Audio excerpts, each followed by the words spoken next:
Stillman and Company, 102.5, 106.3 The Game, streaming live on Twitter, Twitch, YouTube, and Facebook Live. We are live today from the Busy Bee Plumbing, Heating, and Air Conditioning Game National Studios. We are presented by the Southern Bank of Tennessee. The chairman of the board, Mr. David Reed, is here today.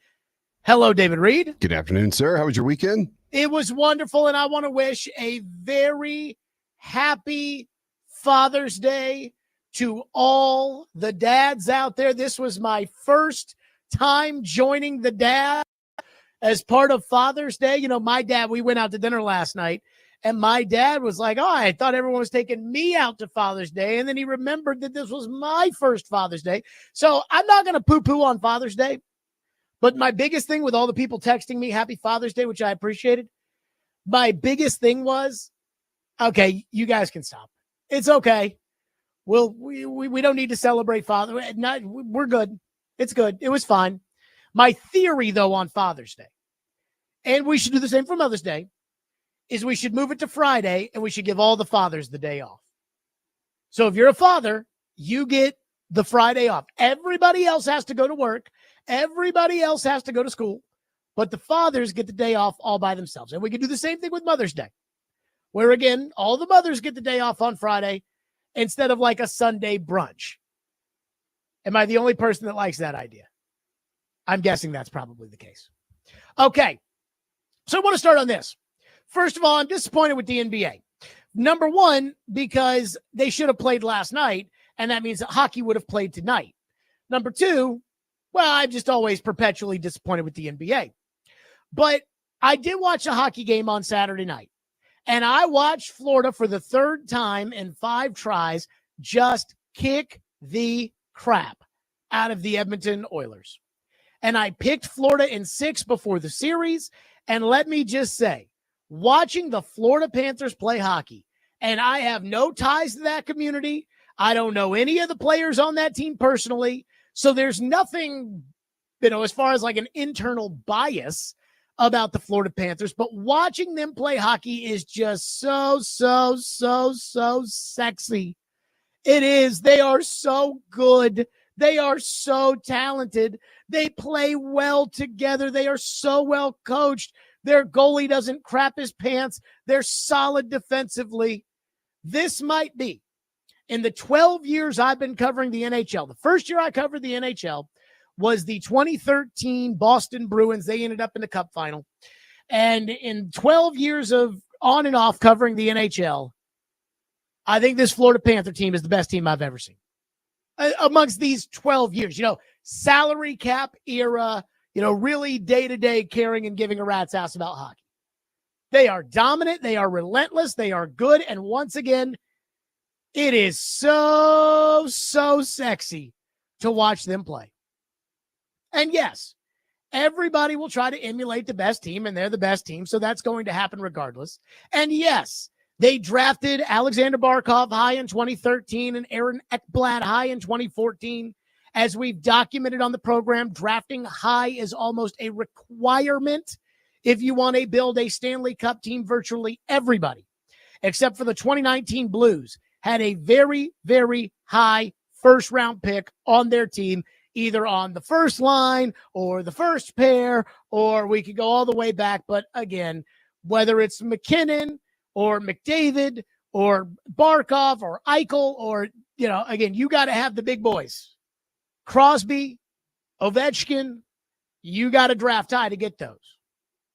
But the reason that the Panthers are so good, and I had Linda Cohn on Sirius XM on yesterday, the reason the Panthers are so good is because of the constant swings that their general manager, Bill Zito, just keeps taking and keeps hitting out of the park. For instance, Sam Bennett may win the Conn Smythe, and he was essentially acquired for a second-round pick. Sam Reinhart was an underachiever as a top draft choice, and he was acquired for essentially a first-round pick. Carter Verhaeghe, who always scores every time they play the Predators, was a bargain bin signing. And then, of course, at the deadline, and you know me, I hate trade deadline rentals because so rarely do I think they actually make a difference.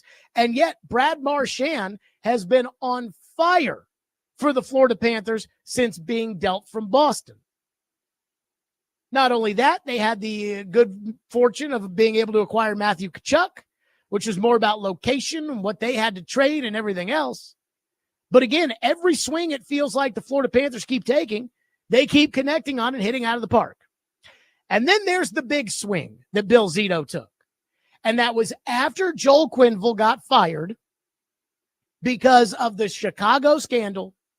And he elevated Andrew Brunett to the interim head coach. And he was a finalist for the Jack Adams Award. And they won the President's Trophy.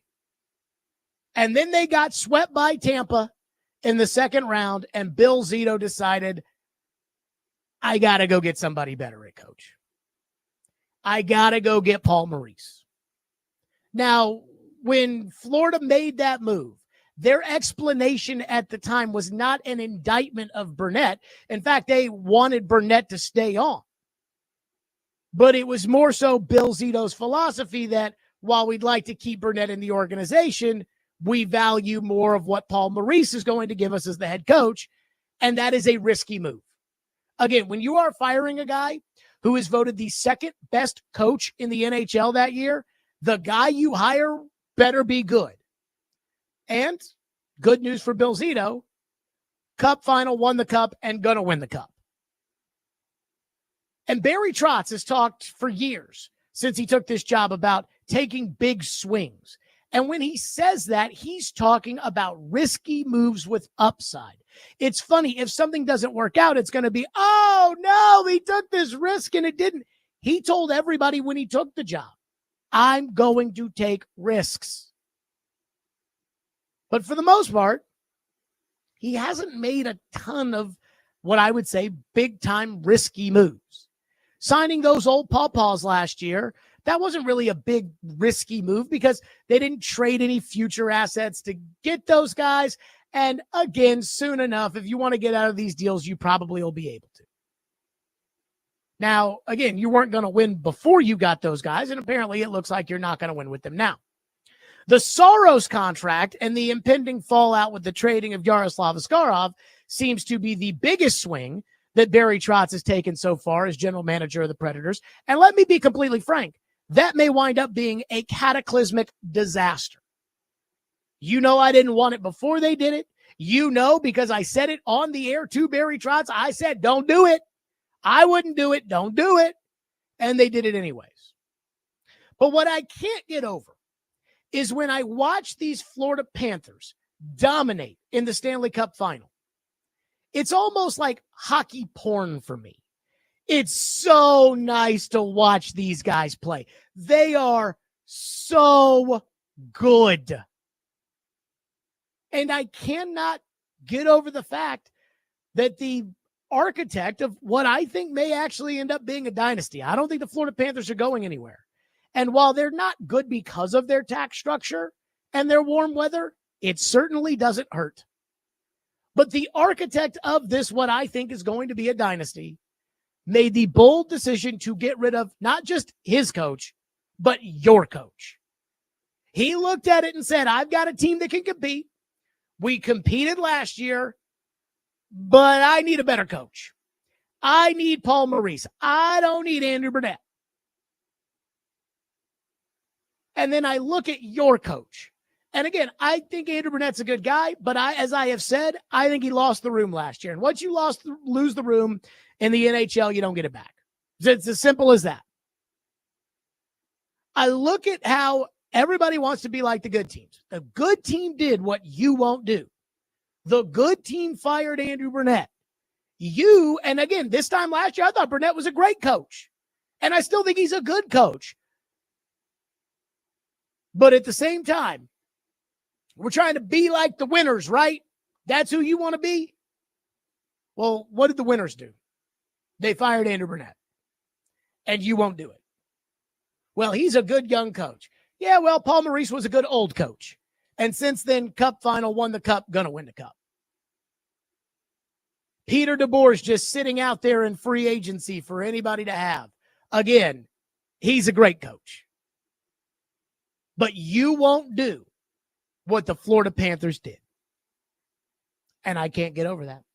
615-737-1025, which is our phone number, 615-737-1025. I did hear the discussion on Robbie and Rexroad this morning where they talked at length about the idea of, hey, what about who's more on the hot seat, Callahan or Brunett? I mean, I'll just say this. I think they're both on flaming hot seats. Brunett may get fired after the first month. Callahan, it might take a little bit longer, but he's absolutely on the hot seat. But coming up next, there's one thing Andrew Brunett promised to do. And this was before anybody, apparently, including him, even knew that he was going to be retained as the Predators coach. So I kind of need some answers on what this is. We'll get to that next. 615-737-1025. Again, happy Father's Day out there to all the dads. It's Stillman and Company, 102.5, 106 for the game.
Yeah, I'm here to coach. Love my job, love my team until I'm told otherwise. I'm going to continue to work and become a better coach. And I think I'm an extremely competitive person. Sometimes it doesn't always come out that way, but and I think our group is an extremely competitive group. And we're not where we want to be. It was not from a lack of care or work. It just didn't happen. And myself and my staff, we're going to go back to work. And I think we're going to take a breath. We're going to analyze, find out what we can do better, where we can do better, what went wrong. Don't have all the answers right now. I think for me, just clear my head a little bit, but I'm looking forward to finding solutions. Like I said, I play a long time, and my path wasn't the easiest path. And what I loved about the game probably the most was finding ways. And this is a great challenge, and I can't wait to start. And if I'm told otherwise, I feel very confident in my ability to continue that path. There you go. That was Andrew Brunett at his end of the season media availability. I believe that is the last media availability Andrew Brunett has done. And the Predators, I don't know, Barry Trotz will probably have some media availabilities. It would not shock me if Barry ends up on this show at some point here in the near future. But the Predators are going to be on the clock with the 5th pick in 11 days. So that is the 27th, which is the NHL draft. And if there is anything that you have seen in the Stanley Cup Final, it is that who you pick with that 5th pick is going to go a long way as to whether or not you're going to be any good. Because Florida had a high pick, and they drafted Alexander Barkov. And the next year, they drafted Aaron Ekblad. And Edmonton, they had high picks for years and years and years, but they had a high pick at number 3 and drafted Leon Draisaitl. And then the next year, they drafted Connor McDavid, number 1. So if you want to be playing in the Cup Final, chances are you probably need to hit that pick out of the park. That said, there's one thing that I do find at least a little interesting. And it's that cut in particular that we played where Brunett talked about how, I'm going to use this season to build on. I'm a competitive guy. Our team is a competitive group. And so us and the coaches, we're going to take a little bit of time off. And then after we take a little bit of time off, we're going to reflect, and then we're going to get right back into it. So I do have a question for Andrew Brunett, which is, what has the reflecting revealed? If you say you're going to do a lot of reflecting after the season is over, the truth is, this group in 2024 and 2025, he never had them. They started off 0-5 out of the gate. They had multiple losing streaks throughout the course of the year. Every time there was a glimmer, and there were very few glimmers, but every time there was even a glimmer of hope, it was followed by like a 4 or 5 game losing streak.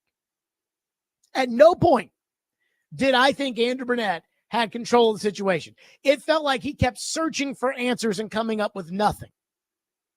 And usually in the NHL, that gets the coach fired. That's just, again, a reality of the sport. Even if you're a bad team and you know you're going to be bad, it'll get the coach fired. Chicago fired their coach last year. They knew they were going to be bad. It happens. That said, I'd like to know what the reflecting has revealed. Because, again, last year, in my opinion, he never had that group going in the right direction. And I talked to somebody in March when they played Toronto, somebody with tons of NHL experience, somebody who I consider to be very in the know as far as hockey is concerned. And I said, do the Predators need to fire Andrew Brunett? And that person in the know said to me, well, you got to do something, because no matter what they've tried this year, the coach is not getting through to the players. And only in Barry Trotz land, where the general manager is a former head coach, and the general manager is a former head coach who is treated very loyally a lot of the time by the front office here in Nashville, and was treated very disloyally by the front office in New York with Lou Lamoriello, and obviously after winning the Cup in Washington and still essentially getting the boot. You knew Barry Trotz was going to be more willing to accept the "we'll do better" from the head coach. So now that the reflecting is done, I'd like to know what Andrew Brunett has come up with. AKA, what have you realized from why this thing was such a freaking gong show last year? To be fair, I need an injection of confidence from Andrew Brunett. Because when I watch the Florida Panthers play, and again, the Florida Panthers, it's sexy. They are so freaking good. I was having this talk with somebody yesterday. The Stanley Cup Final ratings are not good, and they're not going to be good. And I think there's a plethora of reasons for why they're not good. Number one, this thing's going to end tomorrow night. It is not going 7 like it did last year, where it drew 7.7 million viewers in Game 7. Number two, it's on cable, and cable's always going to draw less than when it's on broadcast television. Last year, it was drawing about 3.5 million on average, and then 7.7 for Game 7. But it drew about 2 million or so 2 years ago when it was on cable, and it's drawing about 2 million or so now. I get it. I'm not trying to argue that. I love hockey. I love the NHL. Obviously, I love the Predators. I don't love it as much as everybody, but I think I would say I love hockey. I love watching this Florida Panther team play. And when they play, it is so sexy. It makes me feel even stronger in my conviction when I was in Toronto a month ago, and everyone kept telling me, we got to break up the Leafs. They suck. When I said, you went to Game 7 with the Florida Panthers, with a backup goalie because your goalie got knocked out in Game 1. But every time I watch this sexy, sexy Florida Panther team play, I keep thinking, this is a team that is incredibly well-ran, that looked at Andrew Brunett and said, he ain't the guy. And meanwhile, the Predators, they're trying to get out of the muck. And I think they're kind of looking at this and they're saying, well, we think he's the guy. And if he's not the guy, then why would you keep him? So if we're going to do the whole, hey, well, I'm a good coach and I'm going to continue to coach until told otherwise, but me and the coaches, we're going to get back to work and we're going to reflect and we're going to figure out what we needed to do to learn the lessons from this year to be. Well, I'd like to know. That was 2 months ago. I'd like to know, what has the reflecting revealed? And I hope, unlike Brian Callahan, who came up with that bull crap of that 8-team accountability leadership development thing that Jeffrey Simmons just blew off. Instead of that, I'd like to actually be, when it comes to the reflecting, I would actually like to be somewhat convinced that it matters. That's all I'm asking. 615-737-1025 and our phone lines today are driven by WilsonCountyHyundai.com. 615-737-1025. One texter says, I keep hearing Andrew Brunett is a good young coach from Barry Trotz, and yet at the same time, Andrew Brunett on opening night will be 52 years old. Meanwhile, Paul Maurice is 58. I think the term young is relative from the standpoint that Andrew Brunett hasn't been a coach for 30 years, and it feels like Paul Maurice has. That being said, I'm not sure I care about that. Again, I think I've made my point incredibly clear, and I'm sure the Predators disagree with this, though I've not talked to them about this. I think they need to fire Brunett and go hire Peter DeBoer, because I think Peter DeBoer is a great coach. And I know he gets into it with the goalie, and that's eventually going to be a problem. Paul Maurice has managed not to get into it with the goalie in terms of Bobrovsky the last couple of years, and Bobrovsky's played his ass off in the playoffs. So that's probably a pro when you've got a goalie like Ottinger. Maybe let's not throw him under the bus. That said, he's a good coach. I mean, Peter DeBoer is a great coach. And again, when you keep telling me, oh, well, he's a young coach. Oh, he's really not that young, is he? Again, compared to Paul Maurice. And I don't know how old Peter DeBoer is, but Peter DeBoer can't be that much older, if he's older at all than Andrew Brunett. One texter says, so Andrew Brunett was a good or great coach this time last year, and now you think they should fire him. That doesn't make any sense. What changed in less than a year? Here's what changed in less than a year. Andrew Brunett lost the room. And in the NHL, that's my opinion. Let me just say that. I think he lost the room. The Predators argue otherwise. But when you lose the room in the NHL, you don't get it back. Paul Maurice, good example of this. He's a great coach. Paul Maurice went to the media and resigned as head coach in Winnipeg and basically said, it's time for somebody else to talk to these guys because it ain't working with me. It's time for me to step aside. Because, again, I'm not getting the best out of this group. I've been here long enough. It's time to move on. On the other side of it, when it comes to losing the room, Peter DeBoer, great coach, lost the room in Dallas. All the reports are that in the exit meetings, the players told Jim Nill, the general manager, we don't want to play for him anymore. And once you lose the room, you don't get it back. So when you're like, well, I mean, last year you liked Brunett, now you don't. Right. Because last year, Brunett didn't have players with long-term contracts sitting there openly criticizing him, saying, we should be like the good teams in the league, like Bruce Cassidy in Vegas, which is essentially what Jonathan Marchessault said. So that is what has changed. 615-737-1025. One texter into the text line says, stop saying sexy in reference of my evaluation of the Florida Panthers. I'm sorry. They are sexy. Sex A. SEX-AY. They are sexy watching them play hockey.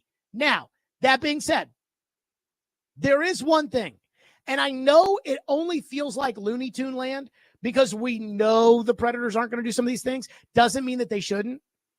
But there is one thing where I kind of feel like, maybe this Cup final could end up being the best thing, the way it's played out so far, that ever happened to the Predators. I will explain, and I will get to that next. 615-737-1025, Stillman and Company, 1025 The Game.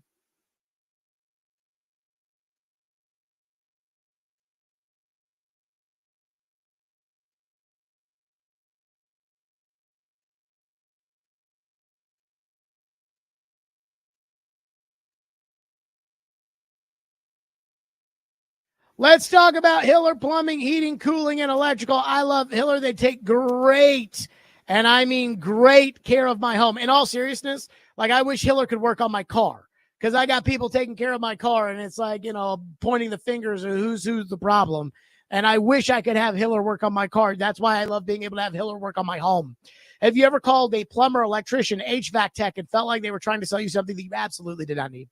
If a deal sounds too good to be true, like a $99 club membership or a $29 tune-up, that's because guess what? It is.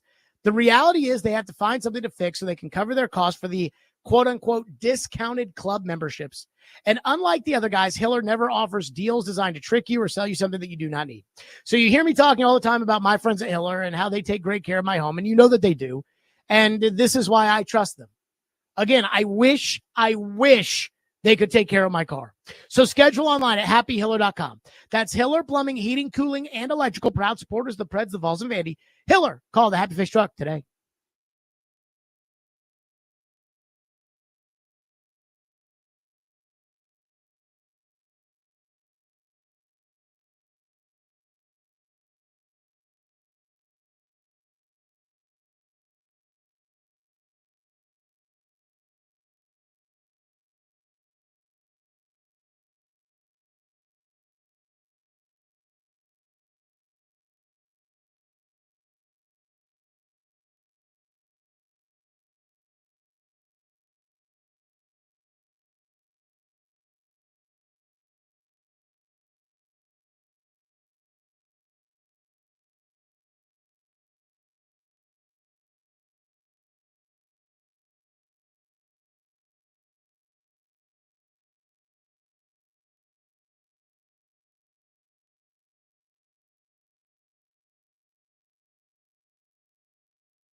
In 2 months, UC Saros gets not only a pay raise, but he's locked into an 8-year contract.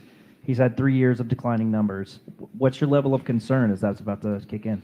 Well, I think my concern, obviously, I 5-on-5 is, or the way you play in front of your goaltender is paramount.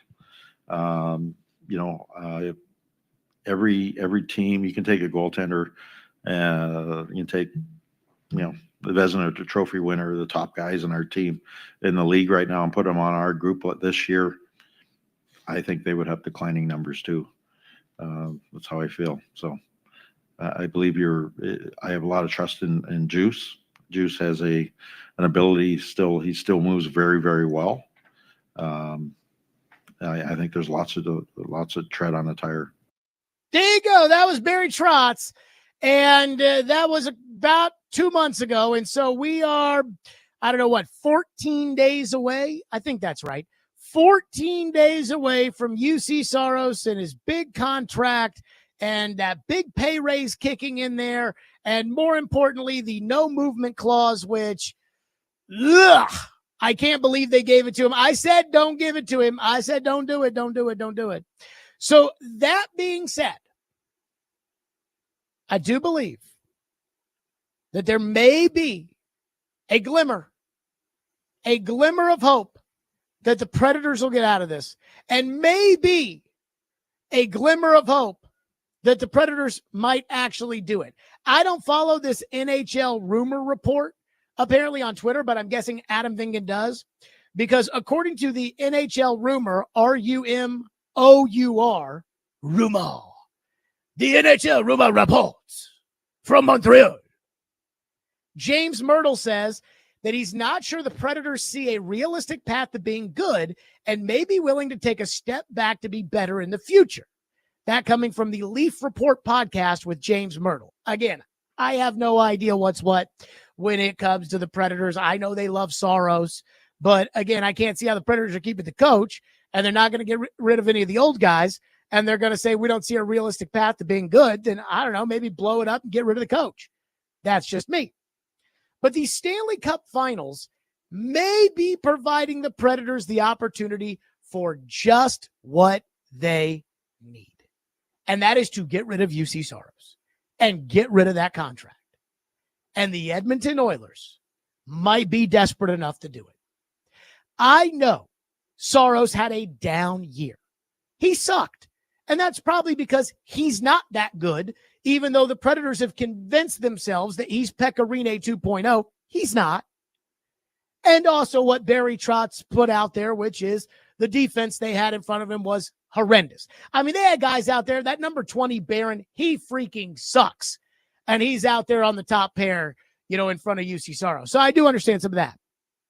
But I don't know how Edmonton is going to look at themselves in the mirror with McDavid, who, by the way, only has one more year left on his deal after this year until he's a UFA, and Draisaitl and Hyman and all those guys in their prime, and not say, holy crap, we have to fix our goaltending.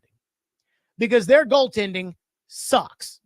Stuart Skinner, again, that guy, he gives up 8 goals every other game, and you cannot win the cup with that.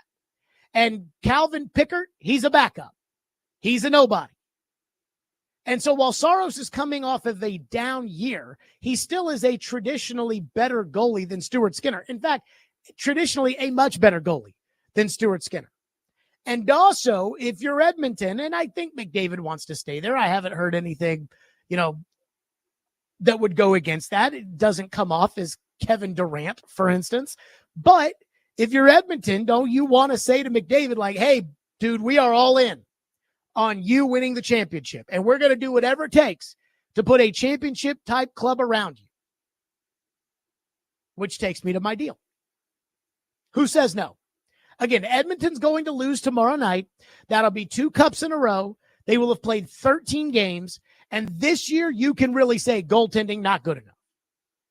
UC Saros at $7.74 million plus a 2026 second-round pick to Edmonton.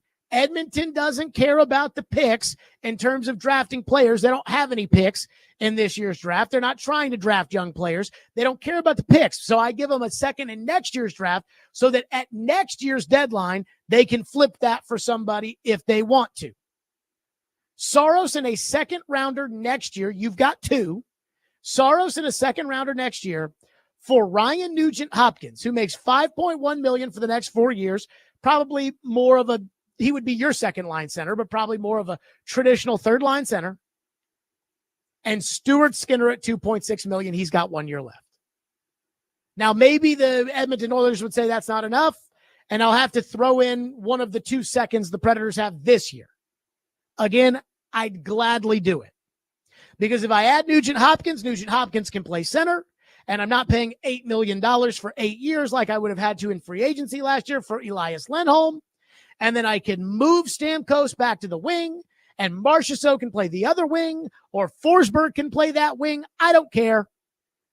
But Nugent-Hopkins is in the top 6, and now I have him and O'Reilly down the middle. I'm going to draft James Higgins with the 5th overall pick. He's probably not going to be on the team next year, even though I wouldn't be against him being on it. But I get Nugent-Hopkins, and I get to get rid of Saros. And the other point in this is Saros. You know, Adam Vingan has said to me, well, who would want to play for the Predators if they sign Saros to this long of a contract and a year later they ship him off? Well, if the Predators, again, as James Myrtle says, don't see a path to being good anytime soon, why the hell do you want a declining short goalie at $7.74 million for the next 8 seasons? And why would he want to be here if you're not going to be any good when he could go to Edmonton and compete for the Cup? And not only go to Edmonton and compete for the Cup, but he'd be going to Edmonton and he'd be looking like the missing link as far as what they need.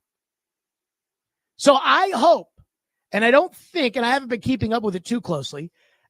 First of all, I don't think it matters who Chris Knobloch goes to in Game 6, whether it's Pickard or whether it's Stuart Skinner. I'm guessing he's going to go back to Skinner. I hope he goes back to Skinner, and I hope Skinner gives up 6 goals. Because then Edmonton would say, we have to fix goalie. We have to fix goalie. And my thing would be, let's do a deal. You take Saros. You see Saros, you've never played past the first round in your life. And everybody around here makes excuses for you. And if everybody around here is making excuses for you, chances are, and I truly believe this, chances are if everyone's making excuses for you, they're making them to your face and you probably believe them. So if you think it's all about the excuses everybody's making for you, well, we're going to put you on Connor McDavid's team. And I guarantee you'll get past the first round. So go to Edmonton. You want that trade, don't you, UC Saros? And if you're Edmonton, where last year they fired the general manager, Kenny Holland. I think he's a good general manager. They fired Kenny Holland after they lost in Game 7 of the Stanley Cup Final because apparently Game 7 wasn't good enough of the Stanley Cup Final. They expected the general manager to do a better job. Well, if they lose tomorrow night, and again, I think they're going to lose tomorrow night, but if they lose tomorrow night, I mean, don't heads have to roll? If the GM got fired after Game 7 last year, don't heads have to roll after Game 6 this year? And the goalie's been awful. He's been awful. And so let's balance out the money. You give me Nugent-Hopkins. Maybe I'll eventually trade him too. Now he's got to waive his no move, which might be a little difficult, but better weather, no state taxes. Again, I'm just saying that's the move that I would make. I at least would call. I would call and I would say, hey, you've got a Stuart Skinner problem and we've got a goalie. And I think we can talk this goalie into playing with Connor McDavid and Leon Draisaitl. If for no other reason, Saros, somebody should do the math. Let's take away all the goals that McDavid and Draisaitl score on him and see how much better his stats would be. So that's where I'm at, watching the Stanley Cup Final. I watch Florida, and I think, man, maybe my team should fire the coach that Florida fired in order to hire the coach that they haven't not been to the Cup final with. And then I watch Edmonton and I think, burn, baby, burn. Just give up as many freaking goals as possible. Go Bennett, go Reinhardt, go Marchand, go Verhaeghe, go Barkov, go Kachuk, go Florida, go put that puck in the back of the net so that Edmonton will get desperate enough to do something stupid and trade for Jussi Saros, who I no longer want on my team anymore. And apparently has made the Finnish national team as their goalie in the Olympics. So we'll watch him get his ass kicked just like we watch him get his ass kicked in the Four Nations face-off, and we watch him get his ass kicked every game it felt like during the season last year. Yay! 615-737-1025, which is our phone number, 615-737-1025. We'll hit your phones next. Stillman and Company, 1025-1063 the game. And apparently Ian has chimed in on the YouTube chat. I mean, Ian, I have a phone. You have the number. Everybody knows you have the number. Ian has chimed in on the YouTube chat. We'll hit on that as well. Stillman and Company, 1025-1063 the game.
Marchie Hank here. Incredible game. And watching you play right now, I don't know the secret, but is this the best you felt in a while playing on the ice? Yeah, I definitely think it's the loosest I felt. I think I had a lot in my head early on, and right now I'm just enjoying every moment. I've said that a bunch, but it's such a special group of guys, and I'm having so much fun here right now. I honestly feel like a young guy in the league again. Just excited to be part of the young. group. You're a good liar. I see this beard. Okay, there you go. That was Brad Marchand after the Cup final. By the way, why is it that Florida acquires some old pawpaw and he plays like he's 10 years younger? You acquire a bunch of old pawpaws and they don't do much. So Ian Safar has commented on my Jussi Saros to Edmonton trade thought, in which Ian says, again, Ian, you have my phone number. Ian says, why would Edmonton want Saros? He's never won anything before. Plus, their team is good enough around the goalie. It shouldn't matter who's in net. Number one, first of all, let me say this. I remember the station civil war of 2024, in which Robbie Stanley and Joe Rexrode and Caroline Fenton and Jared Stillman were all on the side of get rid of Saros. And on the other end, Willie Donick, Derek Mason, Chris Mason, and Ian Safar were on the side of keep Saros, sign him to an extension. Why would Edmonton want Saros? Because Stuart Skinner sucks. Now, I think Saros sucks, but the world doesn't think Saros sucks. The Predators certainly don't think Saros sucks. Every time you talk to them, they're like, well, I mean, how could you possibly think Saros sucks? I don't know. The fact that he lets everything in the back of the net, never wins any big games. Other than that, he's great. So I have a bone to pick with Ian. Again, just text my phone. But again, Edmonton's going to look and say, hey, we have got to do something in goal. And I think Saros can be the something. That's what I'm hoping for. Let's go to Marshall, who's up next here on the program. Marshall, thank you for calling and thank you for waiting. Go ahead. Hey, man. Hey, I just want to express my sincere, deepest gratitude for your rant on Jussi Saros. I think he sucks, and it makes me puke. Every time I hear anybody defend him, that's Barry Trotz, that's all the other shows on the station, that's all the other Predators fans I ever heard from. They all defend him, and it makes me puke. And what makes me puke even more is 2 years ago or 3 years ago, whenever it was, when I heard about that disgusting contract that he signed. Oh. I think it's horrible.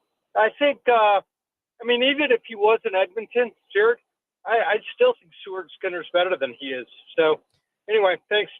Yeah, so I don't watch enough of Stuart Skinner to be able to tell you if he's better than Saros is or not. I think Saros is just like anybody else. So I watched some of the Maple Leafs this year because obviously my son is half Torontoan. And so we watch a lot of Maple Leafs because they're just, I'm sorry, there was no playoff Predators to watch. And they had this goalie, Anthony Stolars. And this dude is like a backup plus. And he makes $2 million. And when he went down, I thought that was bad when he went down for Toronto and they had to go to Joseph Woll, who also sucks. But Stolars, like I watched him play and I'm like, this is the kind of goalie I think you can win with in the NHL. This is the Aiden Hill type goalie. And that's what I want. I don't need a great goalie. Now, Bobrovsky has been a bad boy. He has been. But I don't need to pay a bunch of money for a goalie, and I especially don't need to pay a bunch of money for a goalie who's, again, I hate to say it, I don't think he's very good. Joel says, Jared, in this crazy fantasy of yours, Barry Trotz would look like a complete fool as general manager after getting rid of Askarov, signing Saros, and then attempting to trade him before the deal kicks in. So here's the question. Floyd used to tell me this years ago.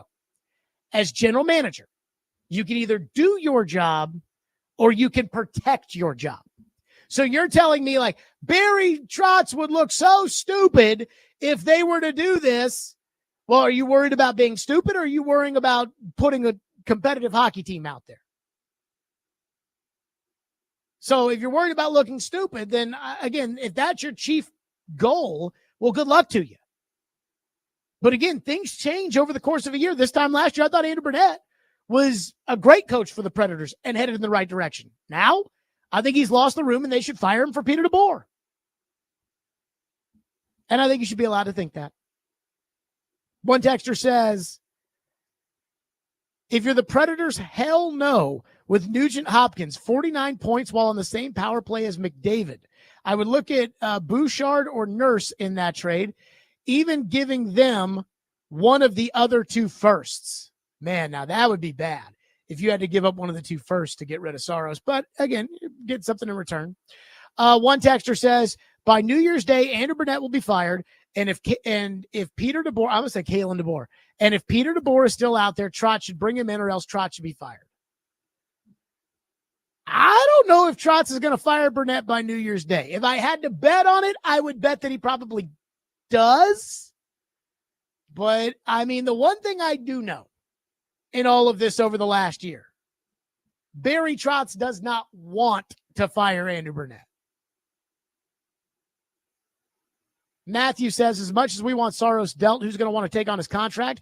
This was the same issue they had with Kyle Turris. We are stuck with him, just like the Pittsburgh Penguins are stuck with Tristan Jarry. I believe somebody's going to want to take the contract. Again, if you're Edmonton, this is the same as signing Saros in free agency. And again, you're getting a second rounder with which you can deal at next year's trade deadline for another player. So they probably would look at this and say, hey, we are getting another player for next year's team because they'll be capped out at the end of all this anyways.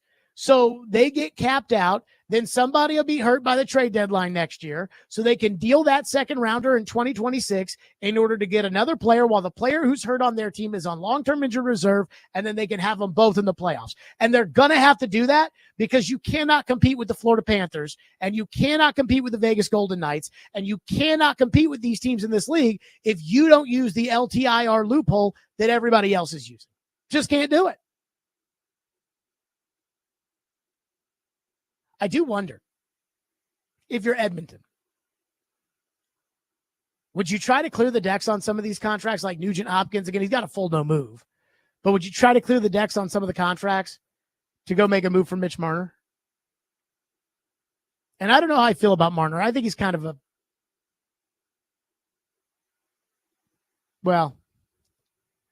don't know the right way to say this. I'll say wuss.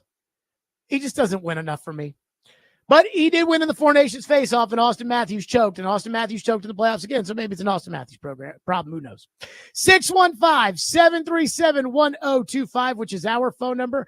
Greg in Clarksville says, go Cards. I think that's in reference to Louisville. So I don't know how to get the local TV ratings anymore. Mike Oregon used to do that, Tennessee, and I don't think he does anymore. I do wonder if the College World Series on cable is outdrawing the Stanley Cup Finals in Nashville on cable. By the way, great win for Louisville yesterday, in which Arizona absolutely crapped in their pants. 615-737-1025, which is our phone number, 615-737-1025. I have an idea that I feel so strong about that will fix all of A-League's problems. And I think the NFL should listen. We'll get to it next. Stillman & Company, 102.5, 106.3 The Game.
Stillman and Company, 1025, 1063 The Game, streaming live on Twitter, Twitch, YouTube, and Facebook Live. We are live from the Busy Bee Plumbing, Heating, and Air Conditioning Game Nashville studios, and we are presented by the Southern Bank of Tennessee.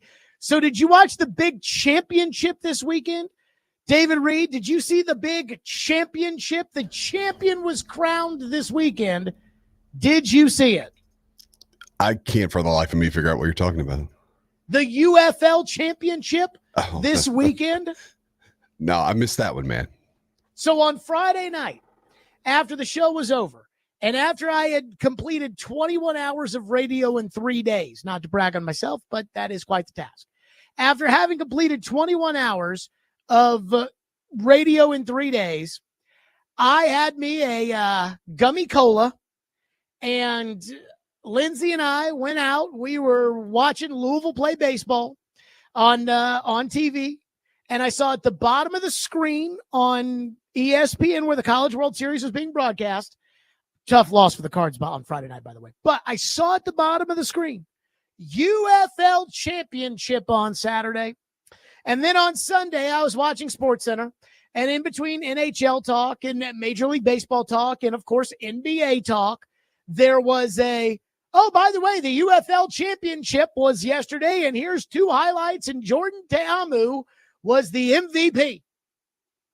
And on Friday night, when I saw on the bottom of the screen, UFL championship game tomorrow, I thought to myself, that UFL is completely useless.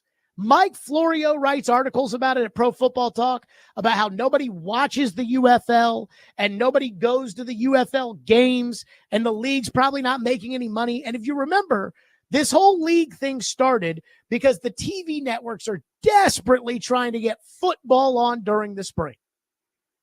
We originally had the XFL and the AAF, and then that folded because the AAF lost all its money, and then COVID ruined the XFL.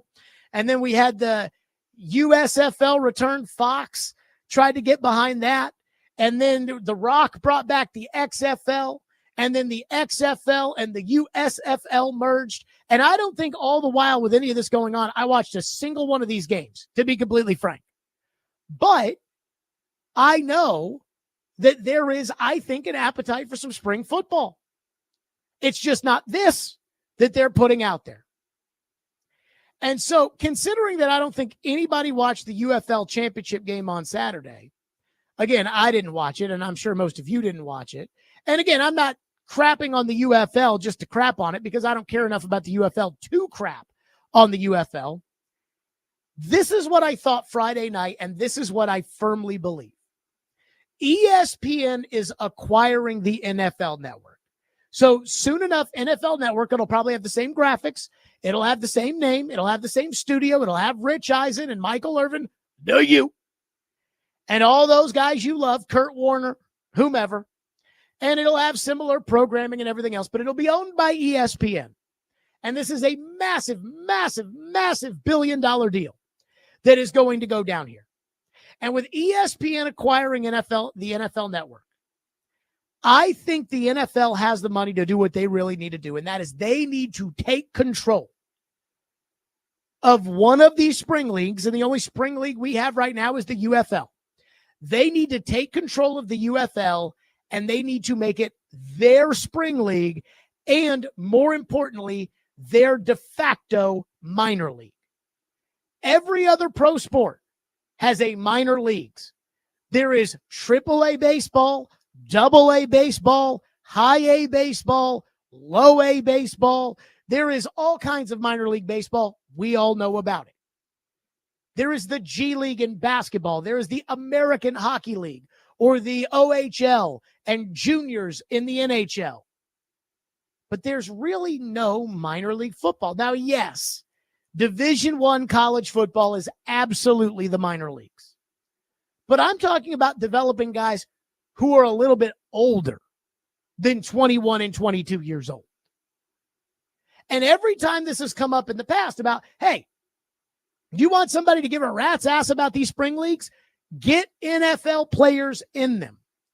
Every time this seems to come up, the NFL's response, and I think this ultimately boils down to cheap teams like the Bengals don't want to have to pay any money in order to do this. And there's a lot that goes into it. You got to pay coaches, and you got to pay for facilities, and you got to pay trainers, and you got to pay players, and you got to all this stuff.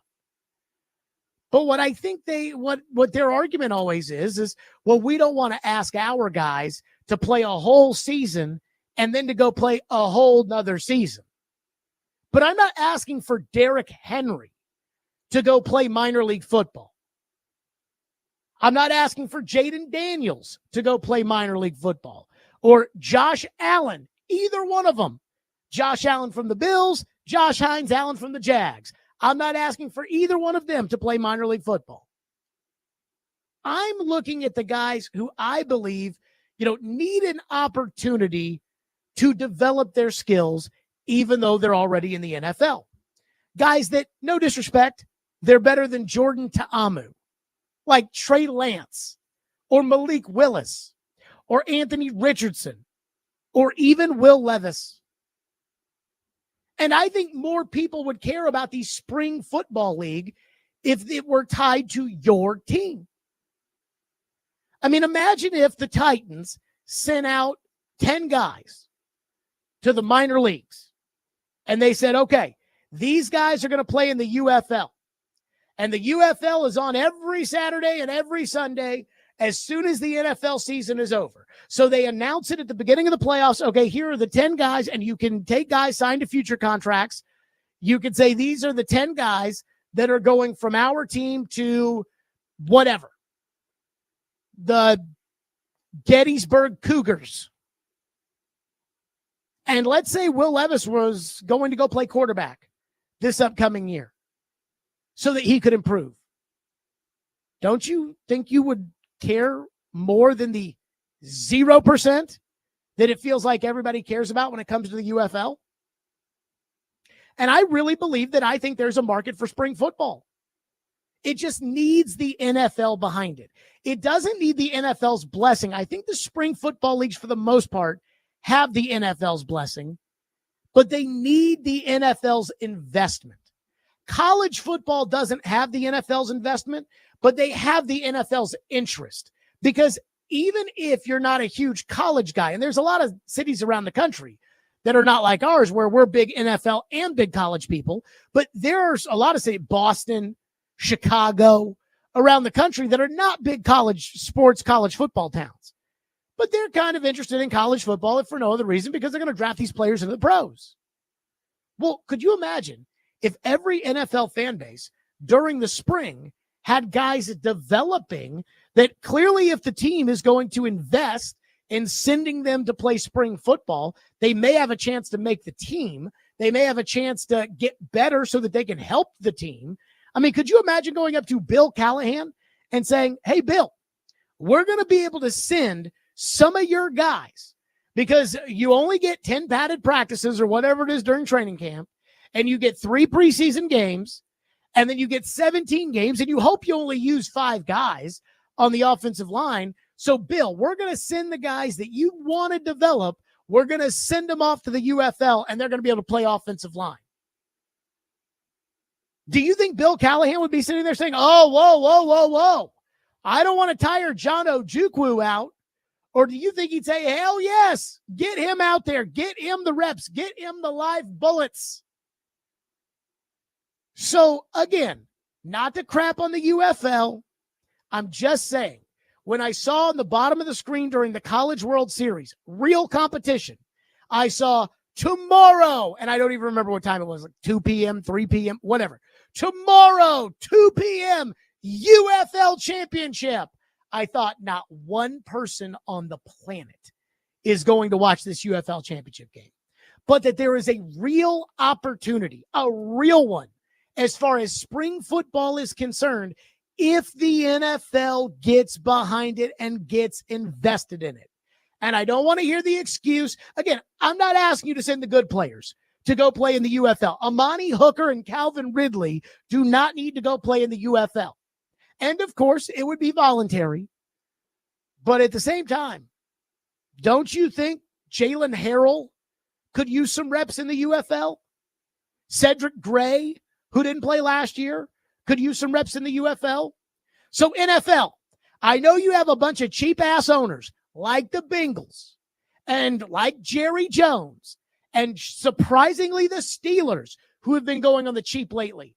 I know you got cheap owners, but you're getting that money from selling NFL Network.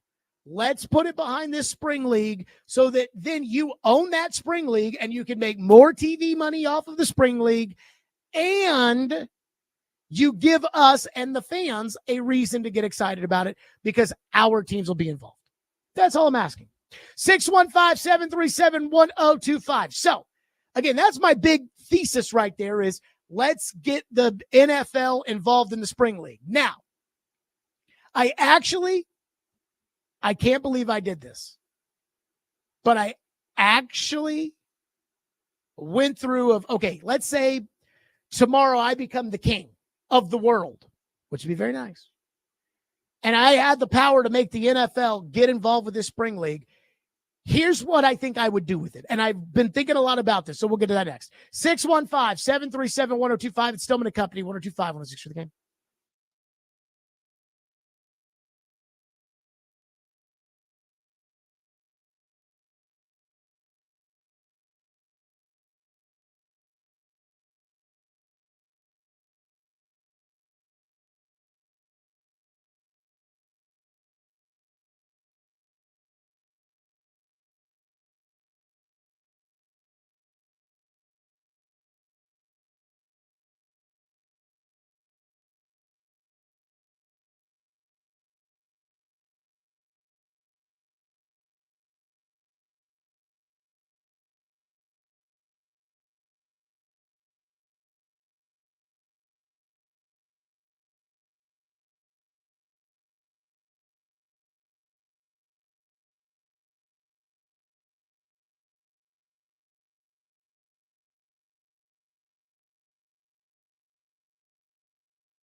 I guess the market for maybe the interest in Will during the draft and just him still being on roster, what does that say about his value with the team?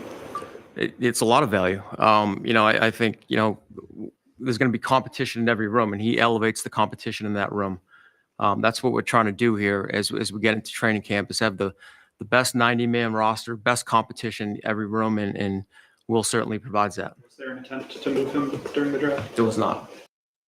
Okay, so there you go. That was Mike Borgonzi after the draft saying, hell, Will's a developer in the room. We're trying to work on Will Levis. We're trying to blah, blah, blah. We're just trying to, no, we didn't do that. So, again, I don't know where Will Levis really fits into all of this, but my big theory here is that spring league, that UFL, that I remember when the AAF first started in 2019, when we first, really went all in on spring football again, or maybe it was 2020 and the XFL came back, whatever. And I remember, people watch that stuff now. I remember Floyd got into it, was talking about the players and the quarterbacks and things like that. But even he said the NFL needs to be involved when it comes to these spring leagues. Now, the NFL doesn't want to do it.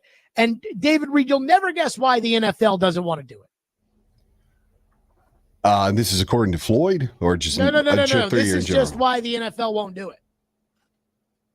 Well, they don't want the competition. Well, I was going to say it's the money. Oh, investing the money? Oh, yeah. No, they're not going to come off that wallet. Come on now. They don't want to have to pay what it'll cost in order to run that spring league. But I just think with all the money they've got, hey, if you own that spring league, you're selling, again, your minor leagues, you're selling that and you're going to make some money off of that. People are going to watch. If, again, the Titans had a tie-in to one of these teams and they could send 10 players, I think I'd watch. So here's my theory on how they should build the UFL minor leagues with NFL ownership. I think they should have an 8-team league, and we can go East and West, for a playoffs or whatever. I don't care, but 4 teams per affiliate. And it would be simple to say, let's do it by division, but I don't want to do that. Let's go geographically. And I mean truly geographically, not Dallas in the East, because, well, it's just the rivalry and old time's sake and everything else. So let's put these teams together. And I asked ChatGPT, I said, can you put these teams together? Can you give me an NFL in which all the divisions are truly designed by geography? And I actually like what they've come up with. So, for instance, the Titans would have a team in this, again, UFL that would be comprised of players from the Titans, the Texans, the Cowboys, and the Saints. And that would be the South Central Division. For instance, Atlanta, Cincinnati, Cleveland, Indy. That's the South Atlantic Division. The Pacific Division, San Francisco, the Rams, the Chargers, Seattle. Again, makes sense to me. The Mountain West, Denver, Arizona, Vegas. Makes sense to me. Kansas City. So that's what I would do. Again, I think people would watch a spring league. So that's the first thing. So that's how we figure out the teams. And again, we have 8 teams. And so let's do 8 games. 4 home games, 4 road games. And each team would play a home game in the city of one of its affiliates. So there would be one of these UFL games in Nashville. And it would involve the team that the Titans, the Cowboys, the Saints, and the Texans have put together. And each team sends 9 players to this league, plus the option for 1 quarterback.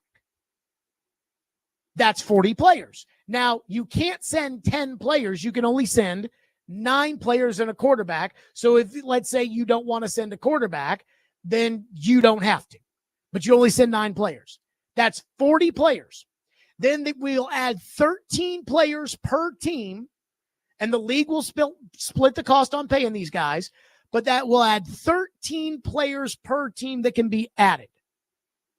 Each team can send 1 coach off the coaching staff to be a coach of these teams. And here's, for example, here are the players, I did this morning, that if I were the Titans, and again, this is the Jared Stillman UFL model, which is essentially an NFL minor league. Here are the 9 players plus quarterback that I would send to the UFL. Number 1, Jalen Duncan, the left tackle, he needs more reps. They say he's a project. I think he sucks. I don't think he's going to be any good, but let's let him play some minor league football and let's try to coach him up. Jalen Harrell, left tackle. Jalen Duncan. Jalen Harrell, outside backer, 7th round pick last year. Flashed a little bit during camp.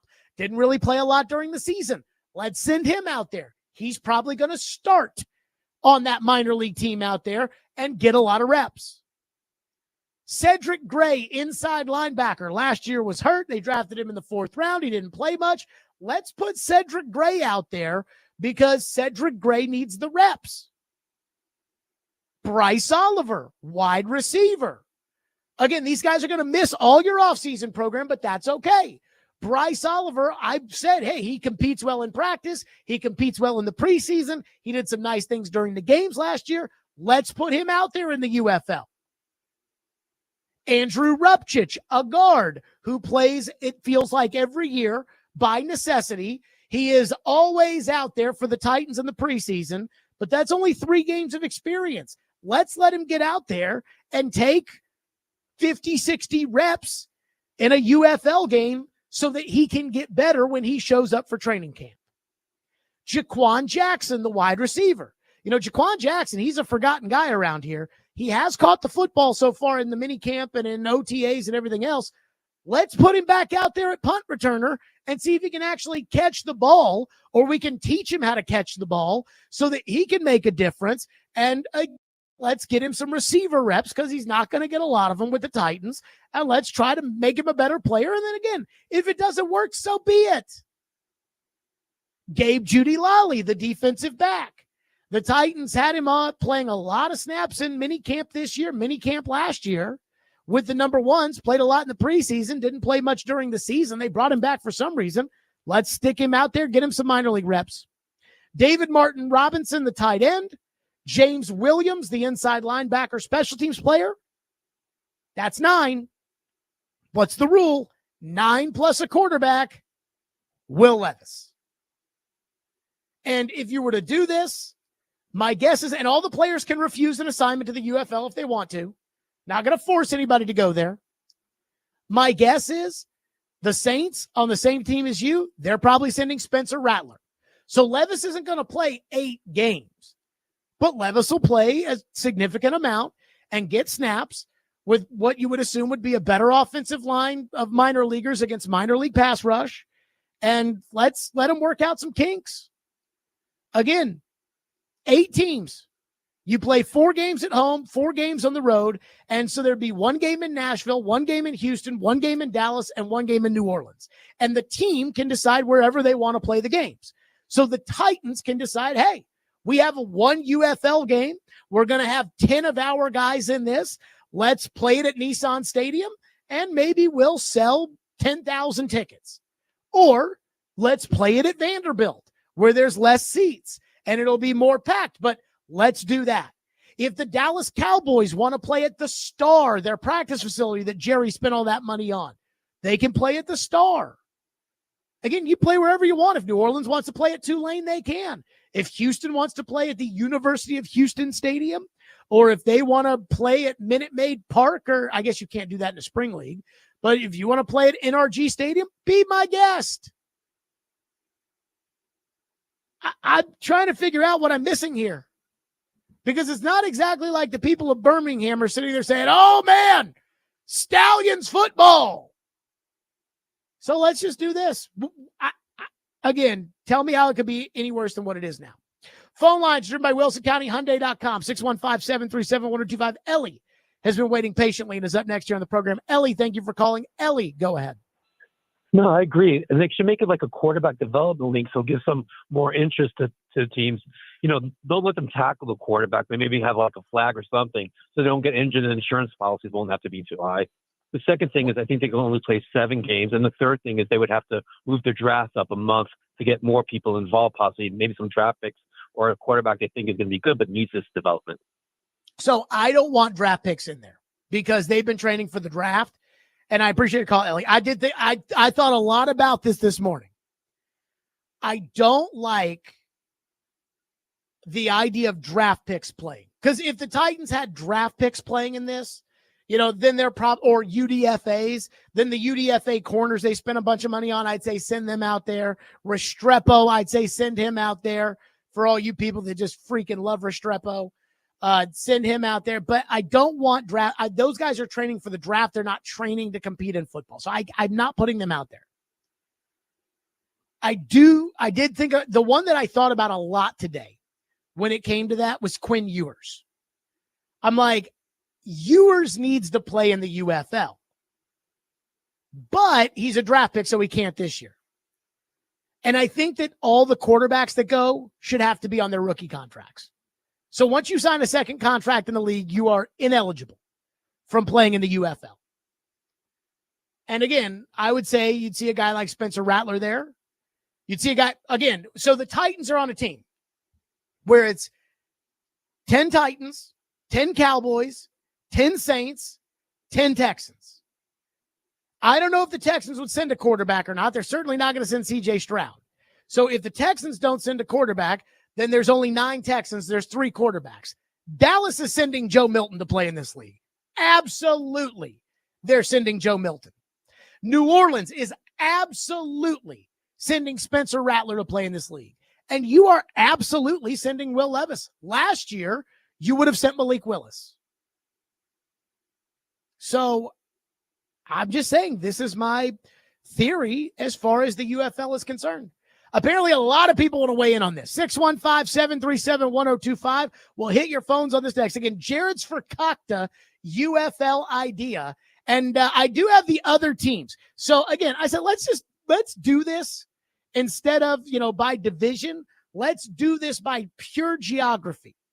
And so the Titans will be on a team with the Texans, the Cowboys, and the Saints. What would the other ones look like? We'll hit on that next. And your phone, Stillman & Company, 1025, 106 for the game.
Stillman and Company here on what is usually a Reaction Monday.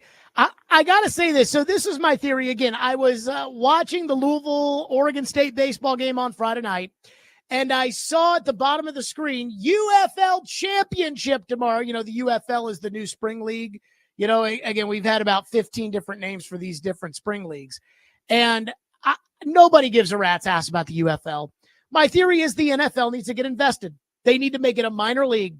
And so what you do is you take 8 teams, 4 NFL affiliates or 4 NFL teams per affiliate, and each team sends 9 guys plus a quarterback. If they choose to send a quarterback, you play 8 games, 1 at home or 4 on the road, 4 at home.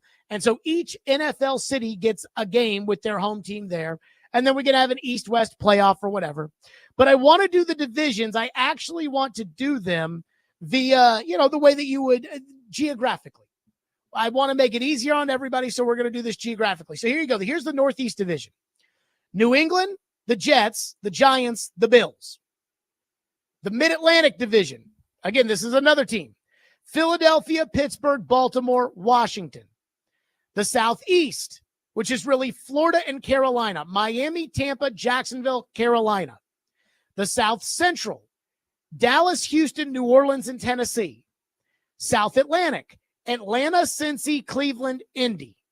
Great Lakes, Chicago, Detroit, Green Bay, Minnesota. So that's basically the NFC North. The Mountain West, Denver, Arizona, Vegas, and the Chiefs. And the Pacific, San Francisco, the Rams, the Chargers, and the Seahawks. There you go. And I think it'd be great. I mean, I think I would care if Will Levis was playing quarterback, if Jalen Duncan was playing left tackle, if Jalen Harrell was rushing the passer, if Bryce Oliver was playing wide receiver, if David Martin Robinson was playing tight end, if Cedric Gray was playing inside backer. And what you really can do is it allows you to get reps for guys. Cedric Gray is a perfect example of this spring league. He got no reps last season.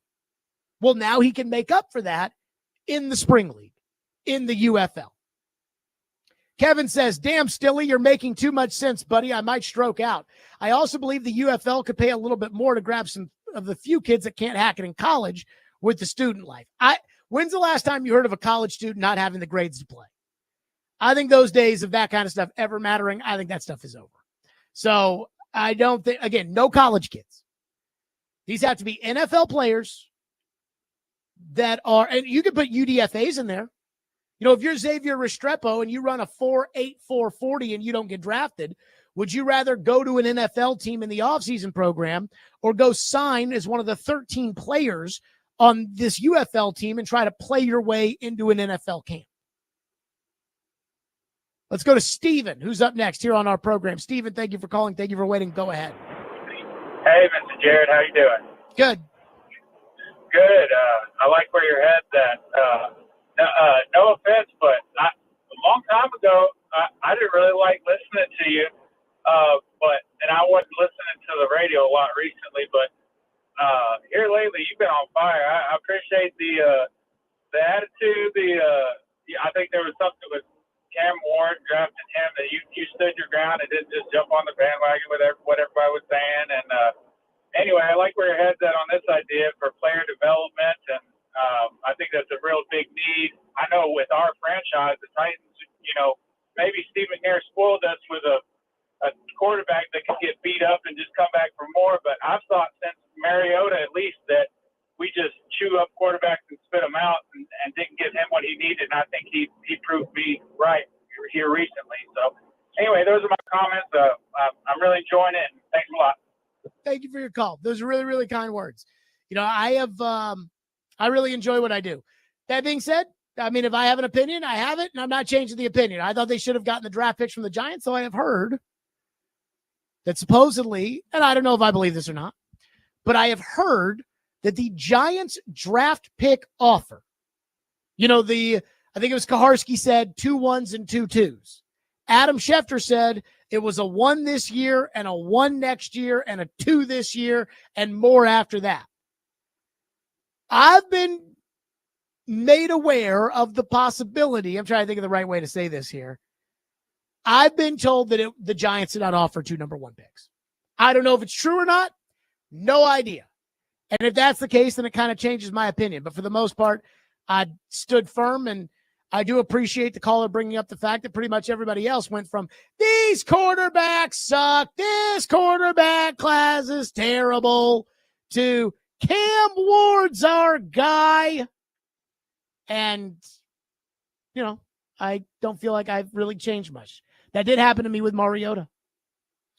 Trevor texted me. Trevor Matic said the UFL is a great idea. Every practice squad and bubble guy should beg to play as well as every backup quarterback. NFL Europe did this, and it helped out the quarterbacks. Now, I will say this. If you do this, Kevin Daft was the 3rd string quarterback on the 1999 Titans. And Kevin Daft went to NFL Europe, and he played it. And this is, by the way, this is exactly what I'm basing a lot of this off of, is NFL Europe in 2025 terms. Because you're not going to Europe for this. You're going to play this in the States.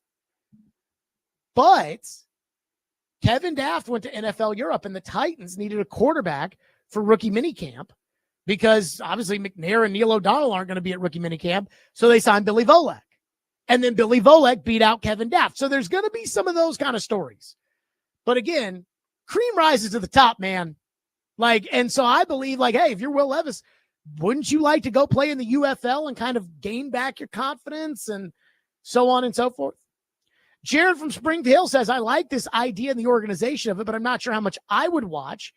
But nothing wrong with providing places for players to get reps. And it should not be voluntary. It's an assignment from a team. It's minor league ball. It's not voluntary.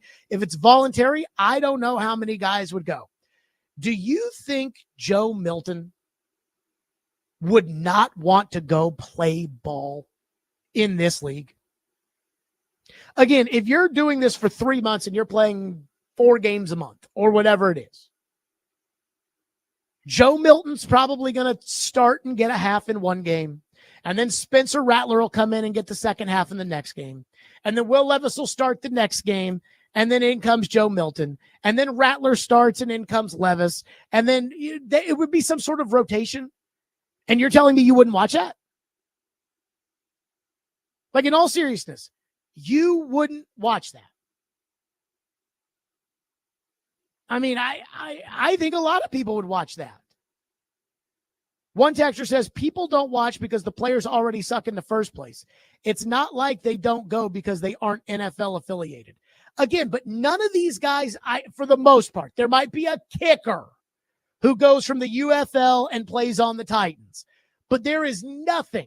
I don't even know which teams played. Other than Jordan Ta'amu, I don't know of anybody who played in a game on Saturday. I didn't watch a game on Saturday. I only know it was in St. Louis because I said on Sirius yesterday, it looked like it was in Atlanta. I have no idea where it was. And one of the producers told me it was in St. Louis. I don't know who played. I don't know who's on the teams. I don't know any of that. Because, again, none of those guys are going to play on the Titans, so what do I care? I want to see the guys that are going to play. If you put 10 Titan players out there, does that not change your opinion? Again, we're talking about right tackle. Let's go back to last year. Remember, Bill Callahan will fix it. Well, let's put PT out there at right tackle, and let's watch him play in that UFL. And I bet PT would have been so bad that you people would not have said, and them, Carthon and Callahan and Bill Callahan, they would have said, we need to get a backup plan in here for right tackle. Josh says, so what about the guys playing in the UFL now? Where do they get to play? See ya. Again, there are 13 spots per team, and there's 8 teams. So let me take out my phone here, and let me do the math here on this. So 13 players times 8, that's 104 guys that will not be affiliated with teams that'll get a crack on these teams. That's good enough for me. One texter says, how closely would the UFL mimic the AHL system? Well, I don't really know the AHL system, so I'm going to guess your bet's as good as mine. Your call on that one, not me. One texter says, are the players that are going from each team going to be under contract so that you cannot lose them to another organization? Yes.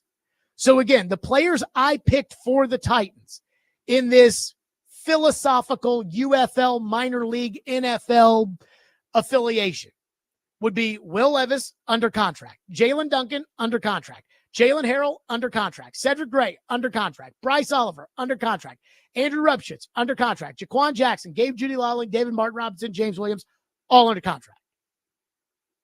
That's the point. Now, the 13 guys that go, they would be fair game. And it would not surprise me if there's a guy that is unaffiliated that plays really well. And because again, each team can send one coach to coach on the staff, and they're calling back and saying, hey, Johnny Joseph, the undrafted guy, we kind of liked out of Missouri Tech. He's on our team, and we need to go get him signed today because we need Johnny Joseph on our roster. And I think there might be, a couple of instances of that. Devin for Dover says, Jared Stillman for UFL commissioner. Let me just say this, and I know Jeff Fisher's got a lot more football experience than I have, but if he can be Arena League commissioner, maybe I can be UFL commissioner. What they would do in this instance is, I bet you, again, the NFL is owning the league in my philosophical, this is what we're going to do, UFL, spring minor league, NFL, whatever. Troy Vincent, who is the right-hand man to Roger Goodell, he would be the one who's in charge of the UFL. But then I think you'd have the NFL. One text says they would be paid for this, correct? Yes, they would be. Can't ask guys to work more and not pay them. One text says it would be like watching a mini season of preseason quality games, except the teams are kind of shuffled around with each other, but I'm all for it.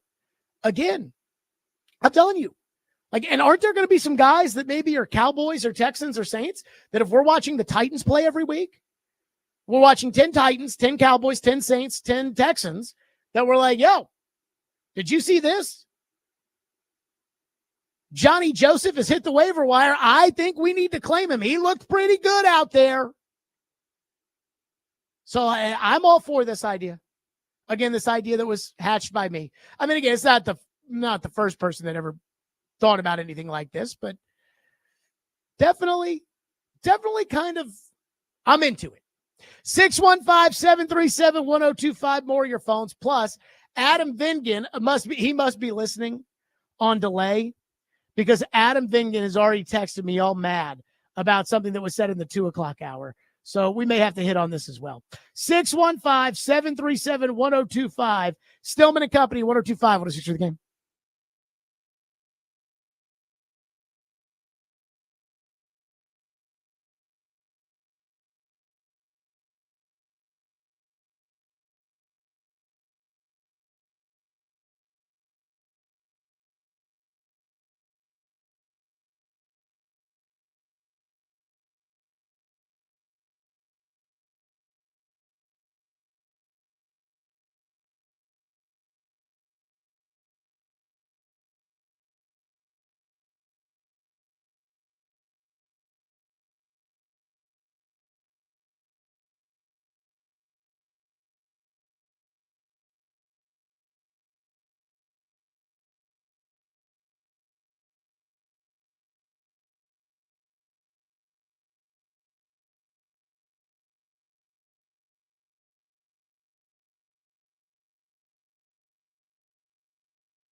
In 2 months, Jussi Saros gets not only a pay raise, but he's locked into an 8-year contract. He's had 3 years of declining numbers. What's your level of concern as that's about to kick in? Well, I think my concern, obviously, I 5-on-5 is, or the way you play in front of your goaltender is paramount. Every team, you can take a goaltender, you can take, the Vezina, the trophy winner, the top guys in our team in the league right now, and put them on our group this year. I think they would have declining numbers too. That's how I feel. So I believe I have a lot of trust in Juice. Juice has an ability he still moves very, very well. I think there's lots of tread on the tire. There you go. That was Barry Trotz. So Adam Vingan must be listening back to the show, because Adam Vingan sent me a text at 3:41, and I believe it was like 2:30 when we had the discussion about, hey, I want to trade you. You all know me. You all know I've wanted to trade Jussi Saros forever. So my theory is I hope that Florida's going to win the Cup tomorrow. I hope Florida goes out and just absolutely lights up Edmonton for, puts a 6-piece on Stuart Skinner, to where Edmonton says, we have to trade for a goalie. We have to. We have to get a goalie. And then you trade them Saros, and you get out from that terrible contract. Again, I think Saros, doesn't he have a fairly decent reputation as the NHL's concerned? So everybody wins. And I said, let's do Ryan Nugent-Hopkins. Let's do Saros plus a second rounder for Ryan Nugent-Hopkins and Stuart Skinner, and let's call it a day. And Adam is like, Ryan Nugent-Hopkins, who does have a no move, Ryan Nugent-Hopkins would absolutely say no to that deal. Why would he say yes to that? Again, Saros has to say yes to this, but I think you can talk Saros up on, hey, you're going to go play with Connor McDavid on a team that's been to 2 straight Stanley Cups. So here's why I think Ryan Nugent-Hopkins would do it. He's 32 years old, and he's making $5 million for the next 4 years. You want to be taxed at 52%? Or do you want to come to Tennessee and be taxed at like 30% and make a lot more money? Again, this isn't the NFL, and he's not a quarterback where he's making $50 million, so the state taxes are negligible. Income tax does matter in hockey. And if Nugent-Hopkins doesn't want to do it, fine. We'll find a couple other contracts on there to make a trade for. But the big picture here when it comes to my hypothetical Jussi Saros trade is I just want to get rid of Saros because I don't think he's very good. And I think the Predators think that he's better than he is. And he never wins any big games. He never wins a playoff series.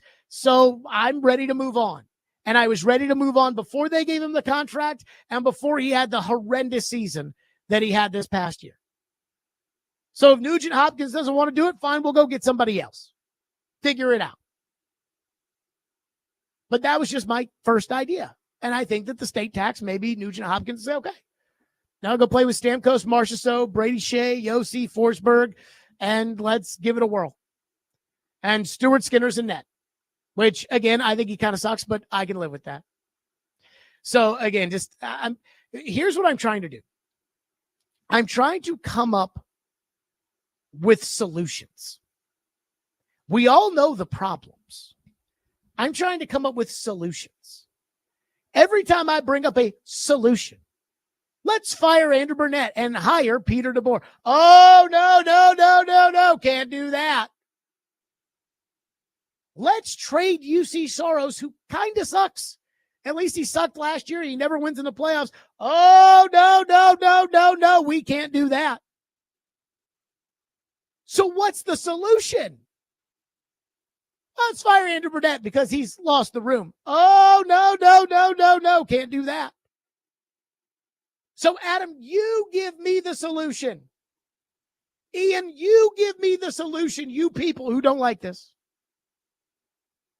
Merle says, I love the idea of sending NFL players to the UFL, but there would have to be an injury contract for each player to cover injuries in case they are hurt and can't play in the NFL afterwards. My thing would be that, hey, you're going to be treated like an NFL player. Tear your ACL, fly him back to Nashville, and put him on IR. And so you're getting paid for the rest of the year. And if you want to cut somebody who has an injury in the UFL and they're playing under your contract, then you've got to come with an injury settlement. Now, that's a big reason why I again think teams like the Bengals would say, no, we're not doing this. We're not doing it. No. That's kind of the issue there. Again, I've never heard of something that is so universally liked like my UFL NFL idea. By the way, apparently the kid for Arkansas, Gage Wood, threw a no-hitter with 19 strikeouts, and if he didn't hit a batter in the 8th inning, he would have thrown a perfect game against Murray State. And his last pitch was as fast as his first pitch. Unbelievable. The first no-hitter in over 78 years of the College World Series and the first in 65 years, according to Mike Monaco, the one calling the game. Good for him. Again, I mean, like Louisville won yesterday. They got out of the losers bracket. I mean, I'm going if they get to the College World Series final, but I'm also planning on going on the lake Saturday, which tells you that I don't plan on them making it. It is so hard in Omaha to get out of the losers bracket. It is so hard. So good luck to Arkansas. And in all fairness, Arkansas, the number 3 team in the country, should beat Murray State. But, hey, congratulations to Gage Wood throwing a no-no in the College World Series. 615-737-1025. So I'm not the bad guy with the cut that we're about to play. But a bunch of you people out there are not going to like it. We'll get to that next. Stillman & Company, 102.5, 106 The Game.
Stillman and Company, 102.5, 106.3 The Game, streaming live on Twitter, Twitch, YouTube, and Facebook Live. We are live from the Busy Bee Plumbing, Heating, and Air Conditioning Game National Studios. We are presented by the Southern Bank of Tennessee.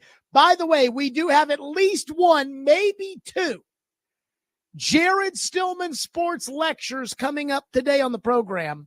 I haven't decided if I want to do one today, one tomorrow. They're both very timely, but we do have some sports lectures coming up. But I want to get to this, because I know I'm the bad guy every time I say something that you don't like about Cam Ward or about the Titans. It's always, Jared, you hate the Titans, even though I believe it is well documented that I do not hate the Titans. That said, I was listening to NFL radio on Sirius XM. Pat Kerwin, Jim Miller, and you guys know Pat Kerwin knows ball. This is an old school guy who was a coach, who was an executive, and who's been in the media for about 20 years. And they do a breakdown during the year of each position group with each team. So they'll take a day and they'll do the AFC North linebackers. And they'll go over every linebacker on every team in the NFC North, and they'll assign a point system to them, and they'll kind of rank them out by position groups. And so on Friday, Jim Miller and Pat Kerwin were breaking down the Titans receiver room. And here's the way, again, this is Pat Kerwin that did this. He's got no bias. Here was Pat Kerwin's breakdown of the Tennessee Titans receivers and what it means. Let's go for it. You got a young quarterback, so you want veteran receivers. I get it. I would do the same thing. But is this the best you could do? Calvin Ridley, 64-4. He was here before. 6 points. Why did I give him 6? Well, look at Pittman. Look at Pierce. Look at Pierce himself, what he got, and why I think a 6 is appropriate. You know, Pittman had 69 and 3 touchdowns. Your guy had 64-4. Same grade, 6. Now what do you want to do? You want to call Lockett number 2, or do you want to call Van Jefferson? I'll call Lockett number 2, since he almost had double. Actually, he did have double the receptions and the same touchdowns. So you slide Lockett into the 2 spot. He's an older guy. He'll be very good for the quarterback for a year or two, and that'll be the end of it. I thought Tyler Lockett personally could have gone to a couple other places, but he went here. I gave him a 4 out of 6. He used to be a 6 out of 6 when he was in his heyday, and sometimes he was the 1.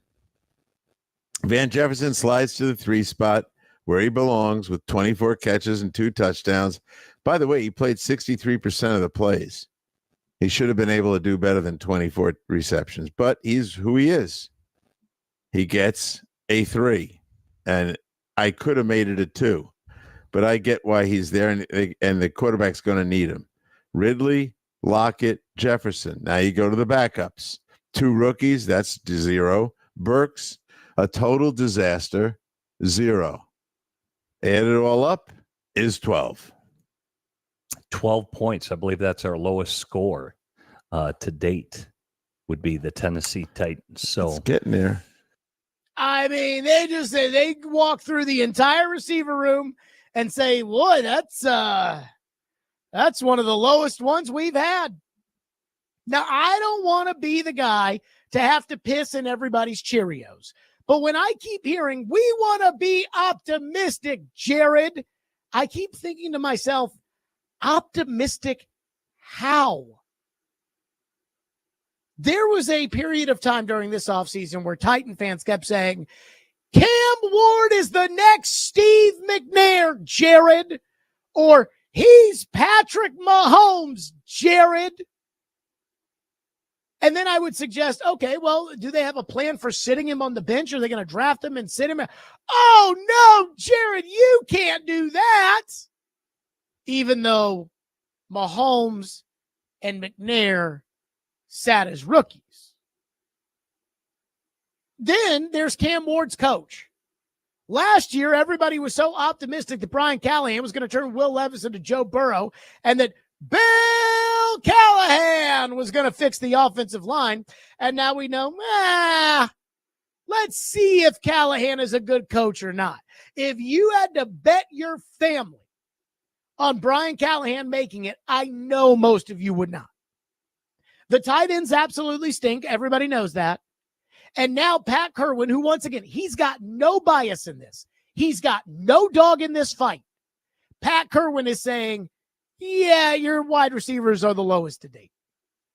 Again, the best part was the beginning of that. I know they wanted to get veteran receivers for the young quarterback, but couldn't you do any better? So with all of that, again, coach, tight ends, woof. Wide receivers, well, that's one of the lowest wide receiver rooms we've done so far. I have to ask, with the be positive, Jared, be positive how? Where is the positivity supposed to come from? Last week, again, I pointed out the absurdity of Cam Ward, who's never taken a snap in the NFL, saying that he's a 10 out of 10 in terms of his confidence. And I saw the YouTube chat during the morning show when that was pretty much all they were talking about. And the YouTube chat, of course, Jake Lyman. I mean, again, true blue, go Titan, Jake. He's like, I think in order to make the NFL, you got to be 10 out of 10 confident. Really? Will Levis just spent all day yesterday talking about how his mental headspace wasn't in the right place last year. But again, I saw the YouTube chat. It was all, Cam's a dog. He's different. Cam's a winner. More of a winner than Vince Young. More of a winner than Mariota. Both of those guys played the national title game. Vince Young won it and was MVP. Cam couldn't even win a spot in the ACC title game with by far the most expensive roster in that conference.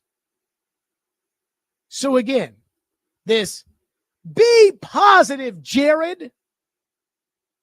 Pat Kerwin just told you, your receiver room is awful. You know the tight ends are bad. What was hilarious was listening to Pat Kerwin go on and on as far as the tight receivers are concerned. I probably should have cut this and played it. But he's sitting there saying, how do you let 9-touchdown Nick Westbrook-Akine leave for no money in Miami? And that, by the way, has probably not been something that we haven't talked enough about. But he's sitting there saying, like, Ridley, fine, I'll give him a 6 out of 6, just like Michael Pittman, which, again, I think is generous for both Ridley and Pittman, because I think Ridley and Pittman are clear number 2s. I do not think that they are number 1s. I do not think they are Justin Jefferson. I do not think they are CeeDee Lamb or Jamar Chase. I do not think they are A.J. Brown or Devontae Smith. I do not think they're Tyreek Hill. I think they're high-end 2s, maybe. Now, I'd rather have hit Ridley than Pittman, but, again, not a huge fan of either guy. And he's saying, okay, 6 for him and 4 for Van Jefferson. Well, no, what was it? 3 for Van Jefferson and 3 for Tyler Lockett. That's 12. Burks, 0. It's like, man. So if I am supposed to be positive, if I am supposed to hope that this team is going to be different, this year is going to be different, I have to ask the you people crowd this. How?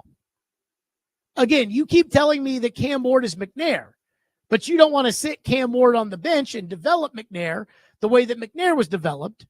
You don't want to sit Mahomes on the bench and develop Mahomes the way he was developed. So how are you going to do this? You don't have a bell cow at running back anymore. He's on the Ravens. Though I do like Pollard. Your tight ends are awful. Your receivers are awful. And your defense is led by a guy who doesn't think he needs to be there, but thinks their team needs to all be on the same page. So what am I not being positive about? Like, what's going to happen? What do, again, the you people crowd out there, what do you people think that I am missing when it comes to the Tennessee Titans being good next year? Or are you just saying, like, be positive and say 5-12, that would be an improvement on 3-14. Way to go. Because again, every single neutral person is looking at this team and saying, ugh. I even said that I think the Titans, the hierarchy, ownership, front office, I think they know they suck. Coaching is probably like, well, let's pray we don't suck, but we know we probably will. But let's play some rock, paper, scissors while we're at it. Again, you people, I'm asking, you tell me, 615-737-1025, you tell me what I'm missing on. You want me to be positive. What am I supposed to be positive about? 615-737-1025. There is one thing that the Titans could do, Amy Adams Strunk could do, and it would make me more positive if she were to do this. And we'll hit on that coming up next. And it's another suggestion that our buddy Pat Kerwin has. So we'll hit that on the other side. Stillman and Company, 102.5, 106.3 The Game.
From a payroll standpoint, flexibility that if this team were to see somebody out there, June 1st has come, so there's been a lot of guys that have been released.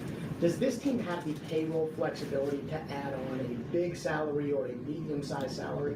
I think we got good flexibility. I think our cap's healthy, which I think at the end of the day, from a financial perspective, you always want to at least have the flexibility to do those types of things if they come up. We've done a really good job, I think, of managing that over the last, at least since I've been here for 2 years, of being able to be in position if something does come up that makes sense, of being able to do it. Again, doesn't mean we're going to. I think Mike and those guys in the front office are pretty disciplined in their approach on how they're going to go about those types of players.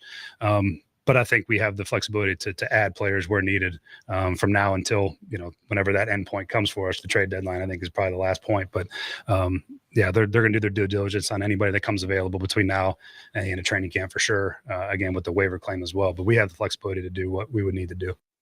There you go. That was Brian Callahan. I asked Callahan because Brinker and Borgonzi don't have to meet with the media. He does. And so I said, do you guys have the payroll flexibility to be able to go add some players? And he basically said yes. I love how Callahan said our cap is healthy. Brian, the cap is fake. I just want you to know that. Which, by the way, not going to reveal a lot of details, but I did have a minor conversation with Chad Brinker in which Chad knows I think the cap is fake. Like, again, I'm like, hey, man, don't bother me about the cap. Don't bother me. If you want to talk about, not to talk to me about the cap. So Pat Kerwin, our buddy that says the wide receiver room for the Titans is terrible, has a suggestion as to what they need to do, which also happens to be a suggestion that I have had as far as the Titans are concerned. Here's what Pat Kerwin said on Sirius XM NFL Radio. There's another team that if you were serious, I'd trade for Jonnu Smith right now. And an 88 reception, 8 touchdown tight end. That is what Cam Ward needs. Ding, ding, ding, ding, ding. But instead, the Titans are going to run it back with Chig Okonkwo. The Chig Okonkwo that took 18 trips and vacations this offseason. The Chig Okonkwo who can't catch the ball. The Chig Okonkwo that doesn't block. The Chig Okonkwo that's been the number 1 tight end of the Titans for the last 2 years and hasn't done a damn thing. By the way, Corey Curtis was on Robbie and Retro this morning, and he said that he asked Chig Okonkwo at minicamp, hey, have you been part of the 5 a.m. crew with Cam Ward? And he's like, what? Might want to get in the 5 a.m. crew, Chig. But I think we've been around Chig long enough to know Chig's not going to do that. Chig's going to go on vacation. I think we've also been around Jonnu Smith long enough to know Jonnu Smith's a better player than Chig. So Pat Kerwin says the Titans need to trade for Jonnu Smith, and I agree. The Titans, and again, this goes back to the question I asked Callahan, do you have the payroll flexibility? The Titans need $30 million from Amy Adams-Strunk. If she wants to give more, that'd be great. But all I'm asking for is $30 million. And with that $30 million, I'm going to make a trade to the Miami Dolphins. $20 million for Jalen Ramsey, $10 million for Jonnu Smith. Again, Miami wants to get rid of both of them. It kind of feels like Miami is tanking this upcoming season. Then again, it kind of feels at times like the Titans are tanking too. But with Miami, they want to get rid of Jalen Ramsey. I mean, they're trying to mutually get rid of him. And with Jonnu's not showing up because Jonnu wants a new contract. And Miami, no matter what, they're not going to give it to him. So if Amy greenlit an extra $30 million in spending, and that's really all it would take to get Ramsey and Jonnu, is the $30 million in cash. Because what you would end up doing is you would send the Dolphins a 4th and they'd send you a 5th. It'd be something like that where you're swapping 23 spots on day 3 and you're picking up the best corner on your team and the best tight end on your team. So if Amy greenlit an extra $30 million in spending, that would take the Titans, according to SpotTrack, to $318 million, which would give them the 9th highest payroll in the NFL. And before you say something to me along the lines of, well, Jared, we don't need the 9th highest payroll right now because we're not ready to compete. Just know that the Giants are 8th at $319 million. So if Amy were to greenlight an extra $30 million, you'd solve your tight end problem with Jonnu Smith. You'd really help out your secondary by adding Jalen Ramsey. And that's, for me, a guy who I'm admitting, Jalen Ramsey is not the same Jalen Ramsey that he used to be. But he's still better than anybody else you have. And I also wonder, again, based on the money, the cash, I wonder if Miami would take back L'Jarius Sneed in return. So we'll send you L'Jarius Sneed, and we'll send you a 4th. Actually, we'll send you a 5th, and you send us Jalen Ramsey, Jonnu Smith, and a 6th. So we're swapping a 5th for a 6th, and I'm giving you Snead. And if the commissioner suspends Snead, then you can void all the guaranteed money and get rid of them. And now you've gotten out of the Jalen Ramsey and Jonnu Smith business, the Miami Dolphins, who, again, I think are trying to tank and cut costs. What's wrong with that? Again, you can't tell me that you shouldn't spend the money. The Giants are spending the money. They have a young quarterback. And even though Jonnu Smith won't be a part of the team when they become competitive again, he will help Cam Ward as a rookie try to get real confidence, not that fake Cam Ward confidence. Oh, I'm always confident. No. Real confidence. Not, I think Brian Callahan's the best coach in the league and Tony Pollard and Tajay Spears are the best running backs. That fake stuff. I'm talking about the real stuff. That being said, I don't think she'll do it. And I don't think they'll do it. So I think they are stuck with the same bad players that they have. And again, to me, the onus is more now on Cam Ward to go out there and be Superman. And I mean truly be Superman. Offensive line's going to take time to gel. As Pat Kerwin noted, the receivers aren't any good. The tight ends are worse. You don't have a bell cow running back. And if you try to treat Tony Pollard like a bell cow running back, he's going to get hurt. Tajay Spears is a third down back. He's not very good. The defense is led by a defensive coordinator who says some of the stupidest things I've ever heard. And you're going to try to hope Cam Ward goes out there and from day one aces the test. It's not very likely. 615-737-1025. So when Pat Kerwin says, hey, your wide receivers, they're not very good, apparently I'm the bad guy. But I kept saying, like, okay, so what is the response from the you people crowd when you people tell me that I have to be positive? Jared, be positive. You need to be positive. Can't we be positive? And I'm looking for a response of, well, Jared, we should be positive about this.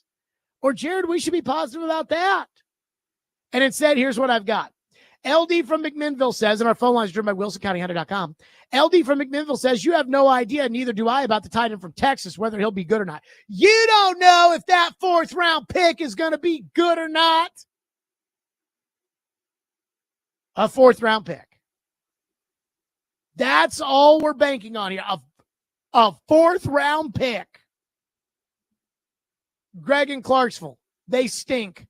3-win year.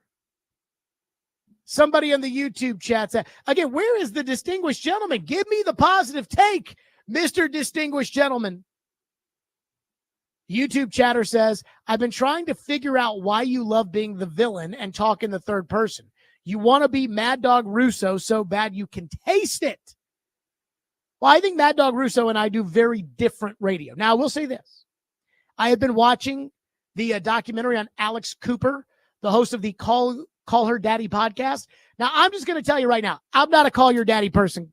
Like, I'm not a member of the daddy gang. I am not a Call Her Daddy. I don't listen to that podcast. I'm not the target audience, and I don't listen. But I do find like the Alex Cooper phenomenon and the story, I find it to be fascinating. And so I've watched the docu-series. It's 2-episode documentary on Alex Cooper. I watched it on Hulu. It's called Call Her Alex, again, because her podcast is Call Her Daddy. And I do see a lot of similarities, you know, just in the way that Alex Cooper talks about the way that her mind works and the way that my mind works. And she talked about her growth in that podcast and talked about how she really kind of found herself. And I was thinking about that when it comes to me, because when I first started doing talk radio, I was trying to be Colin Cowherd. Then a lot of it, I was trying to be Mike Felger in Boston. And I've realized that it's kind of like the NBA, where Tyrese Halliburton won't tell you exactly who it is that he grew up watching or who he grew up emulating in the backyard, but you know he grew up emulating somebody. But eventually your game becomes your game. That becomes the game. And for me, I feel like, and Alex Cooper talked about this, I feel like I'm at a point where I've done this long enough now where I am, you know, kind of my own guy now. And there are little things that I have taken from individuals that I've liked, and I've said, oh, I can put this in my game more. As far as interviews are concerned, and I know I don't do a lot of them with new people, we kind of talk to the same 5 people, but whenever we have a sit-down interview, I try to be more like Howard Stern. I love the way that Howard Stern just asks whatever, and it's just a steady flow of consciousness. And it's not your cookie cutter. So you're in the, you're doing the new Batman movie. Tell us about that. It's asking the members of the Friends crew who slept with whom, and then making the assumption that Jennifer Aniston and David Schwimmer slept together. That's what Howard Stern does. And I feel like when it comes to sports people, we ask about real things and not, let's beat around the bush. Let's not ask the real question. Let's ask Rand Carthon about the Kendrick and Drake beef. We don't do that. For instance, Mad Dog, I don't feel like I'm as much Colin Cowherd. Colin Cowherd is more preachy, more mountaintop, more, let me tell you about Jimmy G's brand. That's not really me. Mad Dog Russo is more just a steady stream of consciousness as he talks about games he's seen. I don't think that's me. But I do think that I've picked up things from Mad Dog Russo. I do think for sure I picked up a lot of things from Colin Cowherd. Picked up a lot of things from a lot of people. I mean, isn't that how you're supposed to get good at something? But when you say, like, hey, you want to be Mad Dog so bad you can just taste it, I would love to have Mad Dog's salary. I would love to have Mad Dog's platform. I'm not going to do things the same way Mad Dog does. I'm not going to talk about tennis. I'm not going to interview guests that wrote an autobiography on Dwight Eisenhower. I'm just not going to do it. He does it. It works for him. He's great.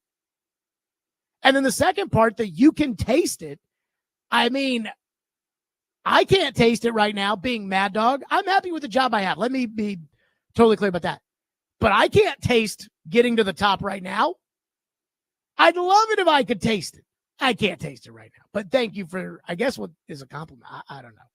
615-737-1025, which is our phone number, 615-737-1025. A lot of you want to weigh in on the receiver Jonnu Smith front, so we'll hit your phones next. Plus, Pat Kerwin, I got to love his full breakdown of the receivers. There was another thing he said about the veterans they've added.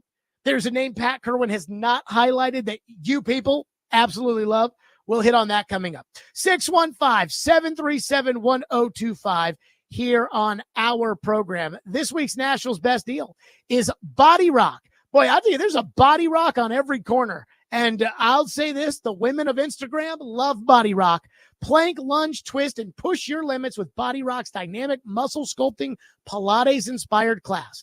Designed to rock your body to the core. Get half off a $50 gift card now at theGameNashville.com/deals to use at any of Body Rock's 4 Nashville locations while supplies last. Only 4 locations? I figured there must have been 25. But again, everybody's going to Body Rock, so hit up one of their 4 locations while supplies last.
this is classic front office versus coaches. Like Van Jefferson and Lockett, I'm a big fan of Lockett's, but his best days are behind him. I get that.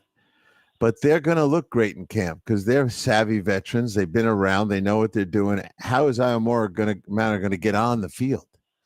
You can love him all you want. He's a 4th-round pick, and Jefferson and Lockett are going to be, in my mind, out there for one specific reason, is that they're going to help a young quarterback. And who wants to put rookie receivers out with rookie quarterbacks? You know, the quarterback needs some help and guidance, which Lockett and Jefferson will give him. So it gets a little, I mean, an injury puts him on the field. I get that. But Cam Ward's going to need those older veterans telling him, no. They're going to roll to cover 3 here. That don't worry about that pre-snap read. They're not going to stay in it. They've been stemming all day. All that stuff helps. There you go. That was Pat Kerwin, Sirius XM NFL Radio. Again, he's saying like this receiver room, but he's like, they need to play the veteran receivers for the young quarterback. And again, when he went over the list of receivers they had and the guys that aren't, he said, okay, there's Jefferson, there's Ridley, Lockett, Jefferson, the 2 rookies, Burks, and he did not mention Xavier Restrepo. And again, he's sitting here saying, like, you need to put the veteran receivers on the field for the young quarterback. You need to go get Jonnu Smith for the young quarterback, not, but Xavier Restrepo and Cam played together in college. And so again, let's take a macro view of the Titans and not get excited about what Twitter thinks. By the way, I'm still trying to figure out, for the You People crowd, we played the cut from Pat Kerwin, and I said, hey, he says the receivers stink. Well, we know the tight ends stink. We know the running game can't carry the team. I think a lot of us think there's a pretty good chance the coach stinks. And the defense, I mean, between the Simmons drama and L'Jarius needs knees and the bull crap that comes out of Denard Wilson's mouth, somebody explain to me how I'm supposed to be positive about this team. One texter says the craziest thing about the whole Jonnu Smith take is that we literally drafted and had Jonnu Smith. Another texter says, how ironic would it be if the Titans got Jonnu Smith back? They should have never let him go. So you have to understand something. When Jonnu Smith hit the market as a free agent, the New England Patriots paid him $50 million guaranteed.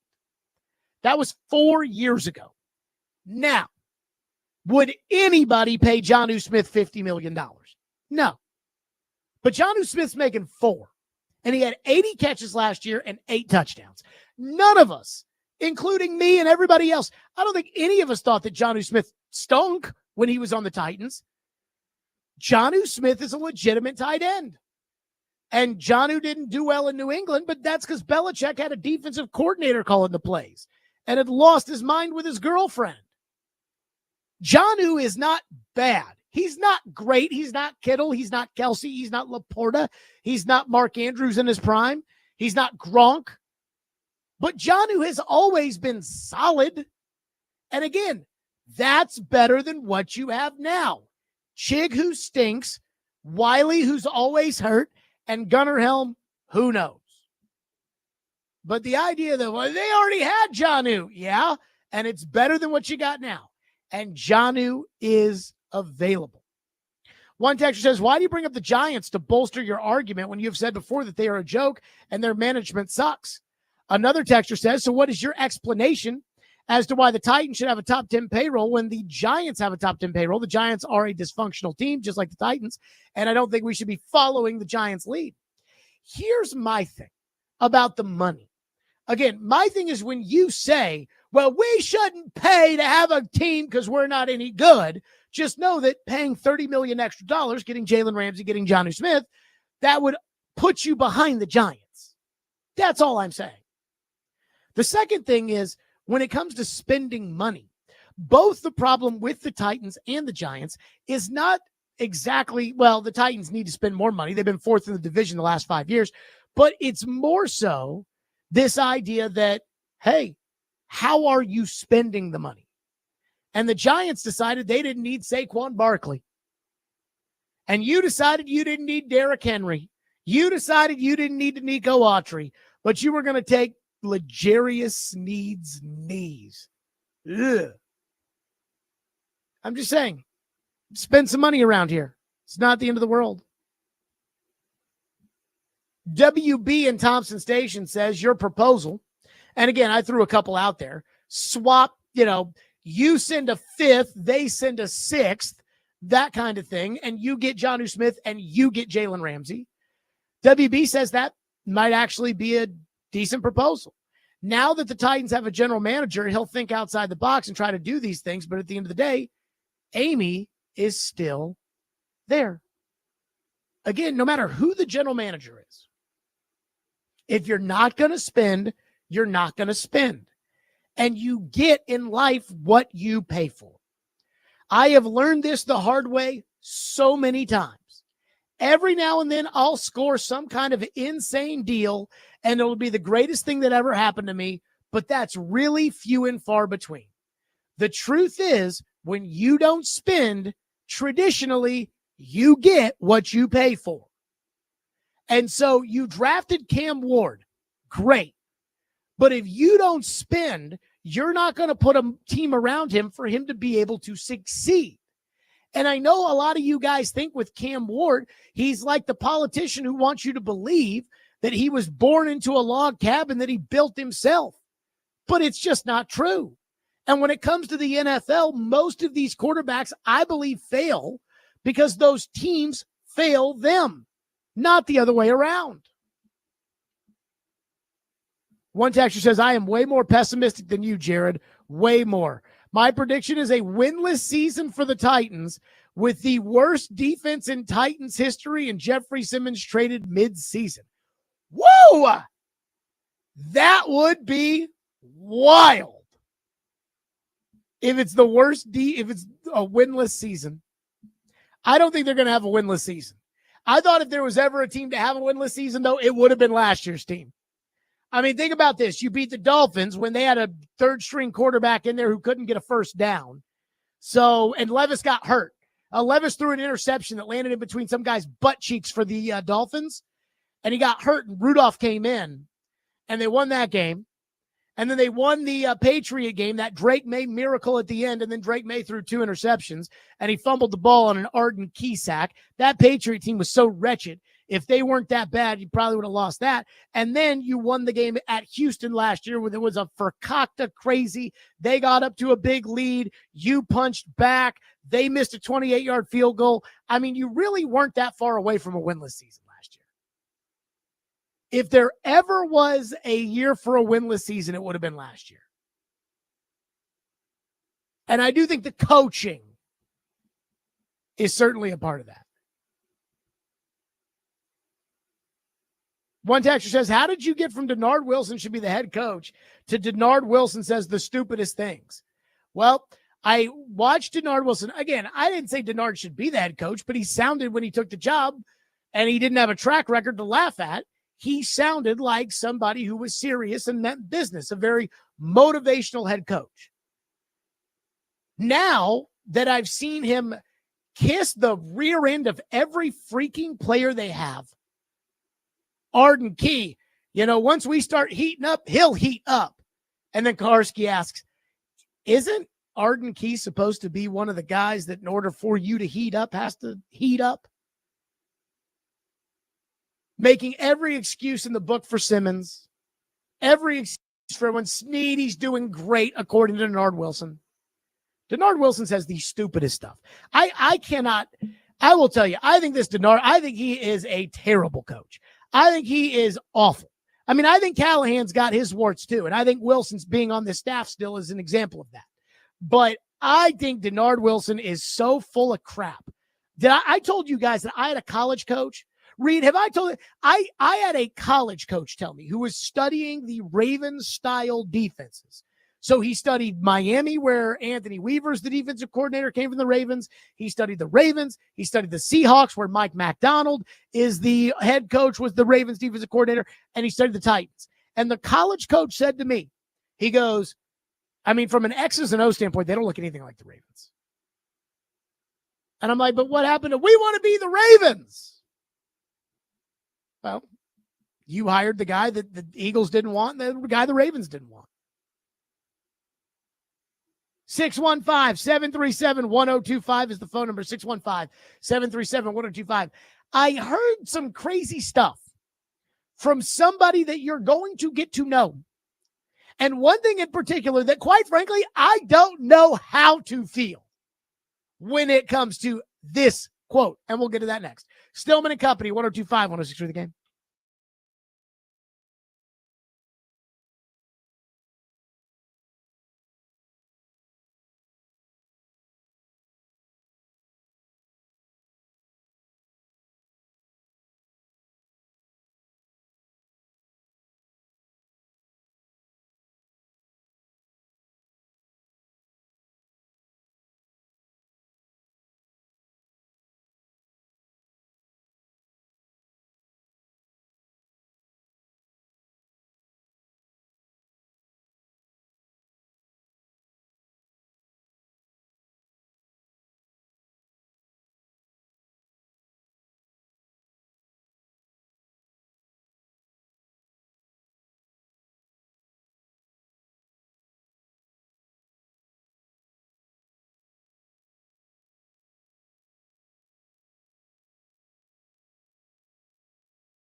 Are you confident in the direction the team's taken is in with Chris and with the coach? What's your comfort with where this team is and where it's going? Mike, we are very confident. Having said that, I think, as my dad said before he passed, Chris and Shane know that they have things they need to fix. And, we talked about not micromanaging people, but also we have a standard here and it hasn't been good enough. And, winning is great, but I would even take it a step further and saying, we're really committed to being the best. And if we're the best, we will win games. And I think Chris and Shane are totally capable of doing that, and we're confident that they can. So it's not a playoffs or else, it's just reinforce everything that's in place. I mean, it's hard to put Well, an objective. do you have a crystal ball with you? Because yes, of course, things happen, and some of it is we all have to look at all these factors. I mean, if we had all these, injuries, decimate our team, knock on wood on that. But I'm just saying there's so many different directions. That's part of why it's so fun and scary to work in sports sometimes. There you go. That is Carly Irsay Gordon. So the NFL has approved the transition from Jim Irsay to the 3 Irsay daughters, and they're going to manage it amongst the 3 of them. Remember what they said the Titans couldn't do years ago? Apparently, the NFL's cool with it with the Colts and with Irsay Gordon. And you heard right there, her talking about Chris and Shane and not micromanaging. And I did listen to her introductory press conference, and it kind of gave off some Cameron Diaz and Any Given Sunday vibes. But there's one thing I was not aware of. Now, a buddy of mine used to do radio in Indianapolis, and he texted me, and he said, this is going to be a disaster with the Irsay daughters taking over. I don't know them. I don't know anything. I don't know. Is it worse than what you've got? But apparently the big deal with Carly Irsay Gordon is that during games, she stands behind the coach and wears a headset. So she's listening to the coach communications with a headset on. When they get Bobby Joe, get Rondell in the game, get him in there. Coach Bobby Joe, get him in there right now. Let's go. Bobby Joe, come on. That's so she's listening to all of that. And she was asked about the headset on game days. Here's what she said. Carly, we've seen you with the headset on the sidelines, and I'm just curious your biggest takeaway from doing that and your intimate involvement with practices and games and kind of what you've gleaned from that experience. I was waiting for someone to ask that question. No, I'm just joking. So it was, I think, honestly, like everyone knew my dad was a little bit, as Keelan said, good weird, or we're all kind of weirdos. From the service for those that were there. But I think one of the things that I learned in going through, even as back as when we hired Chuck Pagano, is that sort of accelerated I need to learn more about this. I need to be able to say, is this person full of BS? Do they even know what they're talking about? And I think one of the things that being on the headset has really helped me learn is, to the question earlier, it's such a complex organism, a football team and how it operates. And on game day, and you could say, oh, that person ran that route wrong. When you learn to find, oh, someone tagged the wrong wide receiver, and it wasn't really the player's fault. It was the person that called it. So, and it's never, I think that's been a very valuable, because it also helps us be able to know, where do we need to make tweaks? What resources do we need? What do we need to fix? So much of it comes down to just how we operate and how things work. And the headsets are really, I wish more, I would suggest it for anyone else that has to pay coaches and GMs millions and millions of dollars. It helps you make a less expensive mistake potentially. Okay. So that was her explanation on wearing the headset. Let me say this. I'm torn about how I feel about the future of the Colts and about really the whole daughter wearing the headset thing. I mean, now she's the owner. So I don't know if she's going to wear the headset on game day or not. But I'm kind of torn. On the surface, and I think most of you are probably like, the owner wearing the headset. I mean, come on. Gotta wear a headset during the game, especially because she's a woman and a lot of you guys are sexist anyways. But I can just see people going, wearing a headset, even though I think there is a headset in the back of Jerry's box that if Jerry wants to get on and go, I don't want you to give the ball to Zeke anymore. I want you to give the ball to Tony Pollard. That I think Jerry could probably get through to the coach. That said, she does make a very good claim, which is when something goes wrong, it's easy for people that like me that don't know anything and don't have any inside information or anything like that to watch a game on Sunday and go, you freaking moron. And then, because like TD, like when somebody screws up, TD will talk to the player about screwing up. And most of the time, the player will say that it's not his fault. For instance, there was a Sunday night game against Kansas City where Rashad Weaver didn't contain Patrick Mahomes, and it cost him the game. And TD talked to Rashad Weaver, and Rashad Weaver explained it wasn't his fault. Now, was it actually not his fault? I have no idea. But he said it wasn't his fault. And maybe it wasn't his fault. Who knows? But to her point, if you're on the headset, you're listening to the coaches, you're hearing what's going on as the games, that does in theory give you a better opportunity to actually know what's going on. And one of the biggest knocks with Amy when it comes to people inside the building, one of the knocks that I've heard is Amy's not around very often, which means Amy doesn't know what's going on. So Amy doesn't know who's doing what. Amy doesn't know who's good at their job. So Amy has to rely on somebody like a Chad Brinker, like a Burke Nihill, like a Rand Carthon. She has to rely on them to funnel the information back to her. Well, I don't think that's good. So when it comes to Carly Ursay Gordon wearing the headset, on one hand, yeah, I think it's funny, and it's like, really, you kooks. Just like how Jim Irsay used to be the general manager when he was like 32 years old. But on the other hand, I'm kind of like, it does make sense to know what's going on. Like, it does make sense. And I thought she explained it perfectly. You may disagree with her logic about wearing the headset or not. And again, who cares? It's Indianapolis. But, we keep an eye on them. But it does kind of make sense. Instead of saying, Rand Carthon, tell me what's going on with my team. It's like, no, I'm on the headset. I'm listening to what they're saying. I'm watching them work. Which is usually what we want most managers to do. One texter says, ironic she used the phrase BS because that was such a BS explanation.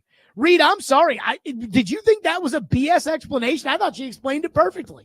No, the explanation makes perfect sense. This is going to be an unmitigated disaster, and I can't wait to watch it all just burn to the ground in Indy. But she's already been wearing the headset. Yeah, but she hasn't been making decision. You think these three women are going to get together and make a decision?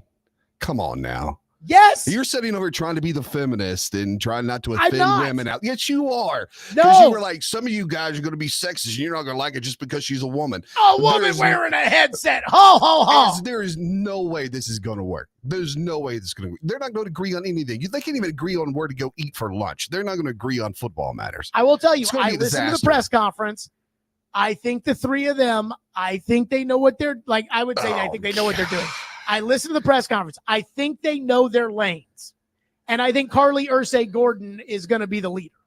And I think that's already been determined. And I think the reason the NFL signed off on it is because Carly Ursay Gordon's in charge. It's going to be a disaster, and I can't wait. Again, they're better than you right now with her wearing the headset and with Jim Irsay, rest his soul. He was good for the game. They haven't made a single decision yet. And you think they're better than any other organization in the AFC South? I think they're better than the Titans. I'll put it to you like this. Tony Khan, he has a big say in what goes on in Jacksonville. We've had Tony Khan on the show before. I like Tony Khan. Last time dude came on the show, it smelled like freaking Mary Jane. It was one of the weirdest interviews I've ever done. And this guy has a big say at Jacksonville. If it's Tony Khan or Carly Ursay Gordon calling the shots, I'll take Carly Ursay Gordon. Over there trying to get those the women listenership up, aren't you? Oh, yeah, that's the demographic we really strive for around here. That's it. That being said, maybe I do need to start listening to the Call Her Daddy podcast. Caroline told me, because I told Caroline I was watching the Alex Cooper documentary, and Caroline was like, you would hate Call Her Daddy. I'm like, I know. And then just watching the documentary and seeing what they talk about. And not that I'm like anti-talking about sex. I mean, Joe gets mad at me all the time for all the penis jokes I make on the air. But like, I don't need to hear about like the gluck or any of that stuff on the Call Her Daddy podcast. I don't even know. I'm proud to say I don't know who she is or what that podcast is. I'm a big Alex Cooper fan. I'm just not a Call Her Daddy listener or a Call Her Daddy fan. Coming up next, 615-737-1025. Speaking of women, I have a Jared Stillman sports lecture. We've had a couple of these so far. It's time for number 3. We'll do it next. Stillman and Company, 1025, 1063 The Game.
Stillman and Company, 1025, 1063 The Game, streaming live on Twitter, Twitch, YouTube, and Facebook Live. We are live from the Busy Bee Plumbing, Heating, and Air Conditioning Game Nashville studios. We are presented by the Southern Bank of Tennessee, and it is time for a Jared Stillman sports lecture. I feel like we've had a couple of these, David Reed. I can't remember what the second one was. The first one was these teams and these fan bases when they get to the second round in the conference finals and they get mad and fire the coach. Like, seriously, guys, you think you should win everything? Let's be less entitled as sports fans. Do you remember what the second lecture was? I don't. I was trying to find it right quick. So the third lecture is today. And this lecture is more so about a specific group of people. And those are the old hats that are jealous of their rear end when it comes to Caitlin Clark in the WNBA. So Caitlin Clark played in the WNBA on Saturday and went absolutely nuts. 32 points, 9 assists, 8 rebounds. I'm not going to lie to you, I didn't watch. But I bet a lot of people did watch because a lot of people watch Caitlin Clark. The other team, by the way, had Brianna Stewart and Sabrina Ionescu on it, and they're really good. And Indiana absolutely blew them out. Caitlin Clark is good. We all know that. She's always been that good, by the way. And I've decided now that all the information is in, Caitlin Clark is the WNBA. And anybody in the WNBA who doesn't like it, and apparently it's a lot of people, the old bitty betties that didn't put her on Team USA last year, Angel Reese, who sucks, and all of her bull crap, they all don't like Caitlin Clark. She is the WNBA, period. She's the entire league. And we have the information now. The TV ratings up by 50% when Caitlin Clark didn't play. And by the way, that's still probably good for the WNBA as a whole, because the WNBA probably wasn't even 50% of what they are now pre-Caitlin Clark. I mean, right now, the NBA can't get people to watch Shai Gilgeous-Alexander, who's the league MVP in the NBA Finals. So as far as the WNBA is concerned, Caitlin Clark is Larry Bird or Michael Jordan. She's one of the two. And every player today in the NBA, every average a-hole player in that league that somehow makes $20 million just by being average should thank Larry Bird and Michael Jordan and Magic Johnson and Kobe Bryant and the real superstars of the game, LeBron James. Because before Magic Johnson and Larry Bird, the finals were on tape delay.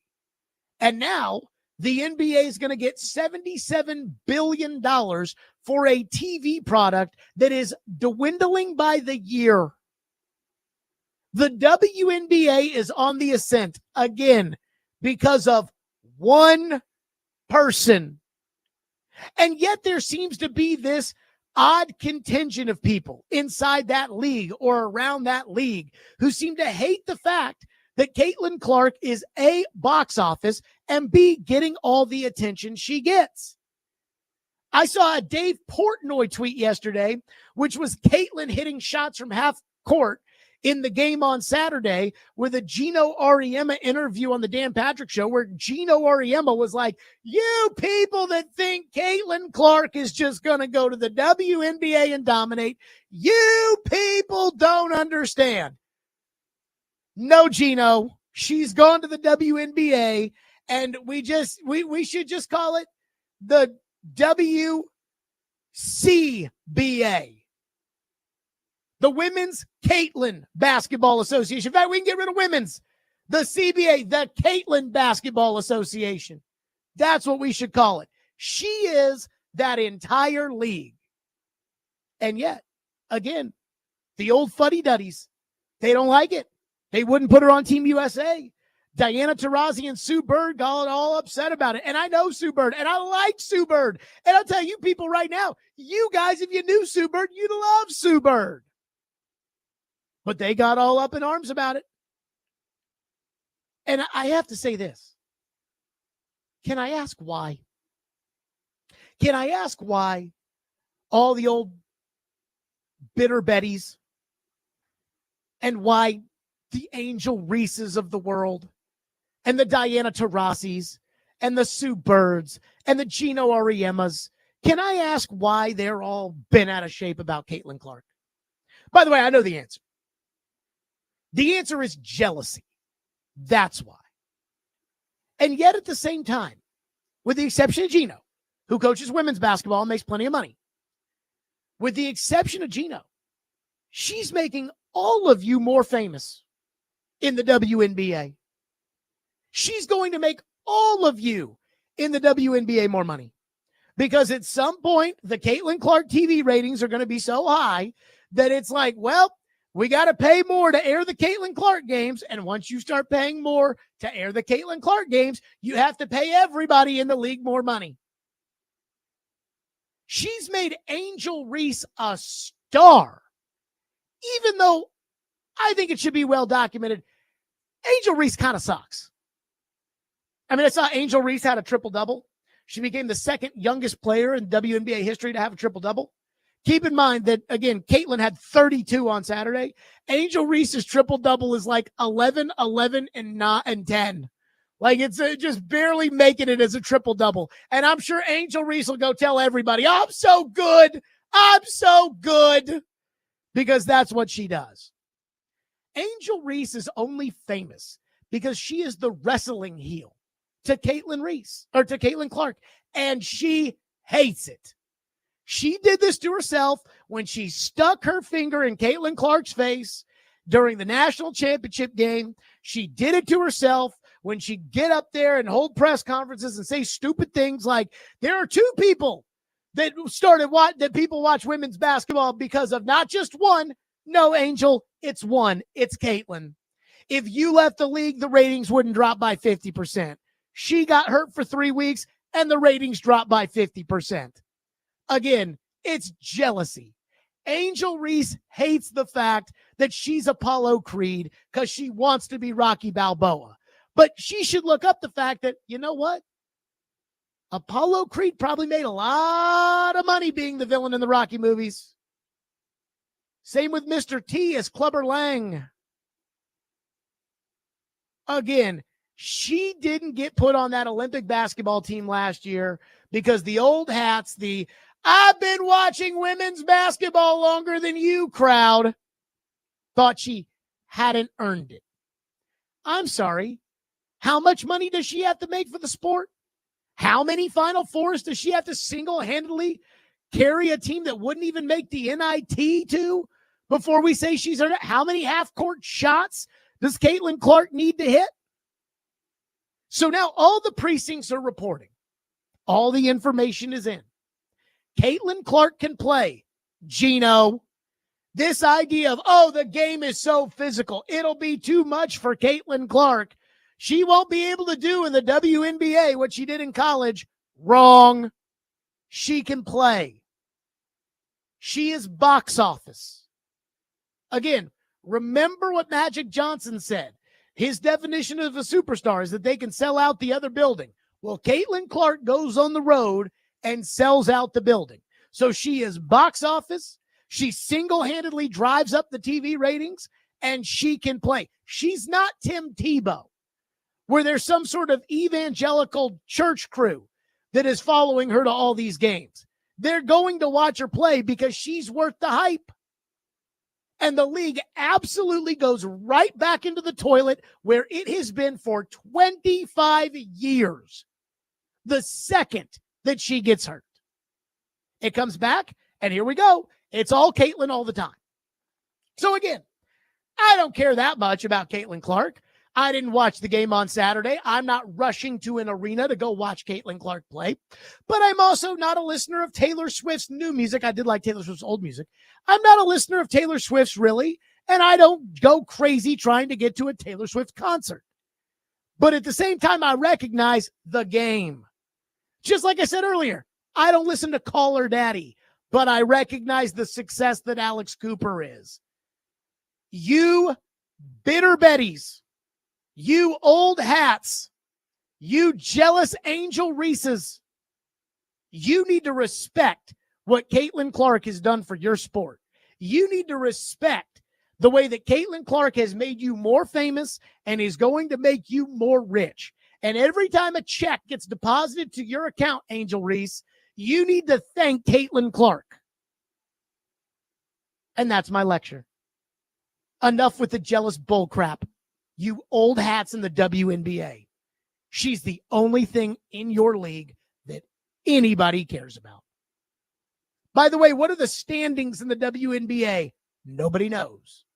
How many points did Caitlin have the other night? 32. That's my lecture. 615-737-1025, which is our phone number, 615-737-1025. I am so tired of this like anti-Caitlin Clark narrative. And again, I'm not even a Caitlin Clark fan. I mean, I watched her play in college, thought she was incredible. But, I mean, some of this stuff's just ridiculous. All right, we'll get to phones. 615-737-1025. And there's one thing people are saying that I do not buy when it comes to this Caitlin Clark jealousy thing. We'll hit it next. Stillman and Company, 1025, 106 The Game.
What stood out most to me, Amina, was that Caitlin Clark, even being out for those 3 weeks, did something on the basketball court that I've never seen a player do in the WNBA. And that was that stretch that you were just talking about, that 38-second stretch where she came down and hit not just 3 threes, but 3 bomb threes. And she did it in a first quarter where the New York Liberty had an 11-point lead, and Indiana needed her to come out and do that to kind of get back into the game. Her passing was on point. Her scoring. Steph White took her out a little bit more, gave her a little bit more rest than we're accustomed to seeing from Caitlin Clark. She still played 30 minutes in the game, but that she had no rust, had a performance like that. And you could see the joy on her face, especially in that interaction you saw with Breanna Stewart about how happy she was to be back on the floor. Caitlin Clark is back. The only reason anybody would ever watch the WNBA. And yet, again, it's like she's lighting people up, Gino Auriemma. These people think it's going to be so easy for her in the WNBA. Newsflash, narrator. It is. Let's hit some phones. 615-737-1025 on your phone line, driven by WilsonCountyHunter.com. Mitch is up next here on Stillman & Company. Mitch, thank you for calling. Thank you for waiting. Go ahead, Mitch. Jared, I'm sorry. I know I'm notorious for this. I'll make a really good phone call and back it up with a bad phone call, but here's my bad phone call. Well, you got to stop, man. Nobody cares about Caitlin Clark or the WNBA or WNBA, my bad, or Jeffrey Simmons and his little drama. I mean, we actually have fighters in the UFC. We had Caleb Plant, a boxing world champion, embarrassed all of Cheatham County in Middle Tennessee a couple weeks ago. Can we please, during the off season, get a Mitch, let me ask you a question. If we had Caleb Plant, no disrespect to him, but if we had Caleb Plant fighting or UFC fighters fighting at Bridgestone Arena, or we had Caitlin Clark playing a basketball game, which one do you think would sell more tickets? The UFC has come here. They sold out Bridgestone, so it would be a toss up, to be honest. Wrong. It would be Caitlin. Oh, no. Caitlin would get more attention. Caitlin is a true superstar. 20,000 people in Bridgestone. And for a UFC fight? A UFC fight night, no pay-per-view, went to Bridgestone and brought 20,000 people. No pay-per-view, so people could just watch it on TV. True. Yes, sir. We haven't had a When was that?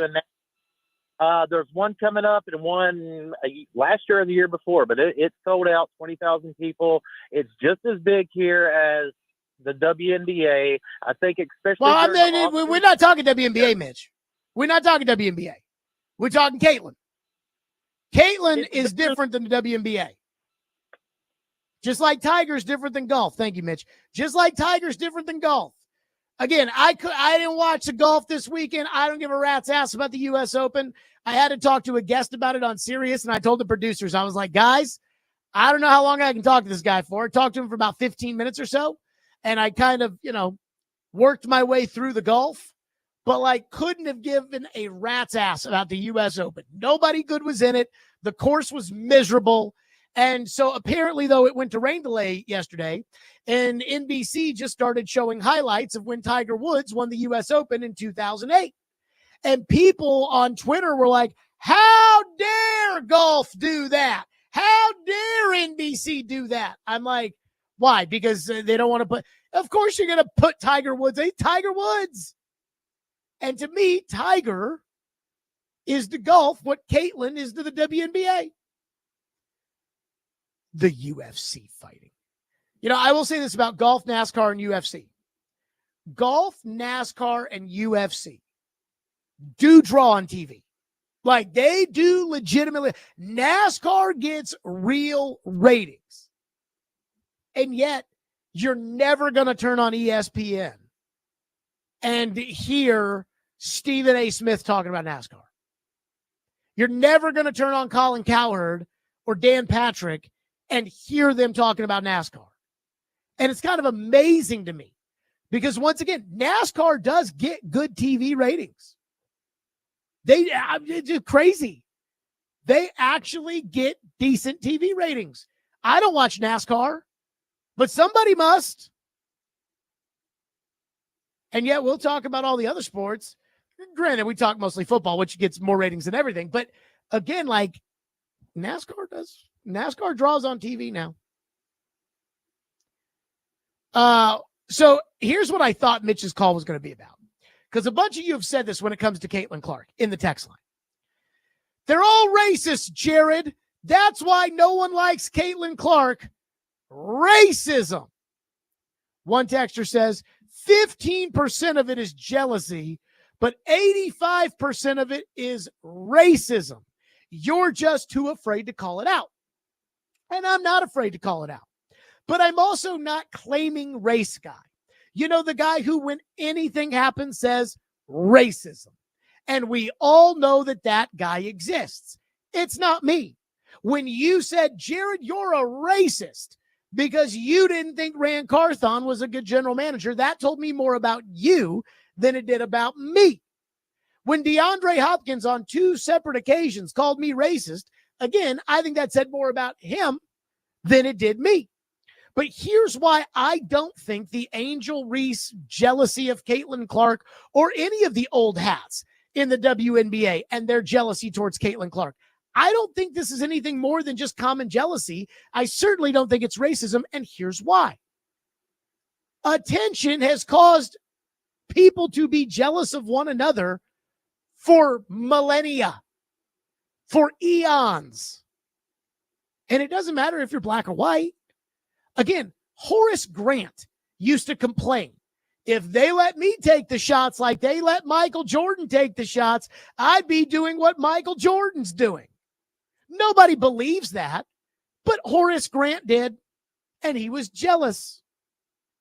Michael Jordan and Scottie Pippen are not on speaking terms anymore. Why?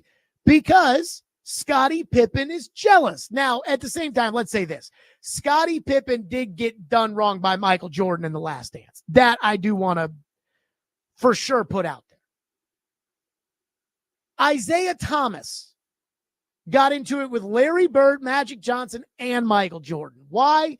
Because little Isaiah was jealous of the attention that they were getting and he wasn't. Shaq and Kobe had to break up and hated each other because of the jealousy. And yet, once they grew up and realized how stupid that was, Shaq was inconsolable when Kobe died. Again, there's no black-white dynamic in that. It's just pure, simple jealousy. And you think women's basketball wouldn't have jealousy in it? I mean, we just went over 15 different cases of jealousy in men's basketball. You think women's basketball isn't going to have jealousy in it? So I don't think it's racism. I don't. I think it is your pure, we've seen it through the test of time, run-of-the-mill jealousy. But if you're somebody who is always going to say racist to anything, then you're going to say it's racist. And I don't operate like that. Gino says, and not that Gino, I would assume, over half of Angel Reese's rebounds are offensive rebounds from her own missed layups. She sucks. Not to mention that she can never stay on her feet. Clark needs Magic Johnson so she can really get the WNBA to take off consistently. Angel Reese is not it. Agreed. Like, I completely agree with that. That, like, if they could get a Caitlyn 2, and it could be Caitlyn 1 versus Caitlyn 2, and there'd be some sort of insane rivalry, it'd be so worth it. It'd be so worth it. And these other women in the WNBA, they're not bad, but they're not Caitlyn. And that's just how it is. 32 points. Unbelievable. One texter into the text line says, nobody cares about the NBA, much less the WNBA, but Clark is 1,000% why the WNBA has gained views. Not even a discussion. Also, how about a shout out to the Arkansas Razorbacks? Gage Wood threw the first no-hitter in 65 years in the College World Series. We already shouted out Gage Wood's performance.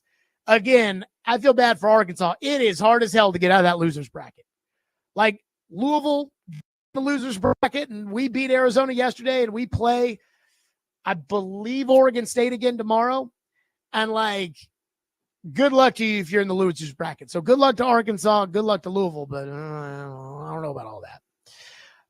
One texter into the text line says, every single top golfer played in the U.S. Open, and the course is arguably the top course in the country. The statement you made is just the epitome of stupidity. Yeah, I don't know. I didn't watch it, and I don't feel like I missed anything. Whereas I thought the Masters, Rory McIlroy choking his ass off and then coming back and winning on Sunday, interesting. This week, Oakmont with guys I'd never heard of, no thanks.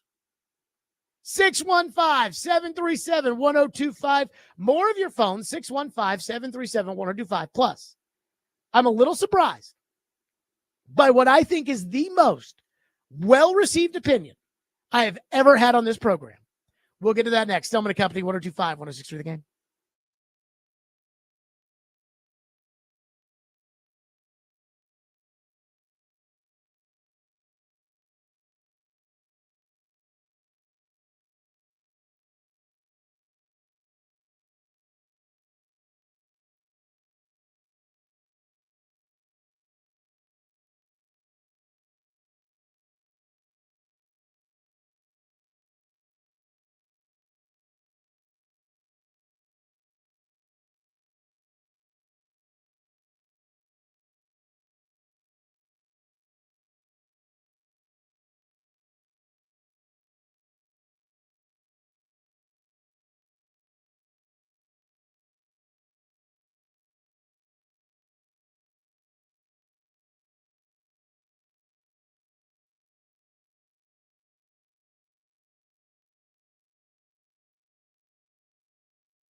Caitlin Clark made a return to the WNBA. She went for 32 on Saturday.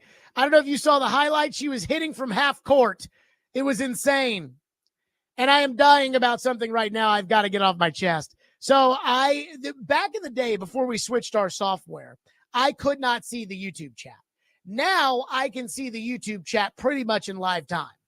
And so I'm looking at the YouTube chat, and the YouTube chat has turned into this big Caitlin Clark versus Angel Reese argument about Angel Reese sucks.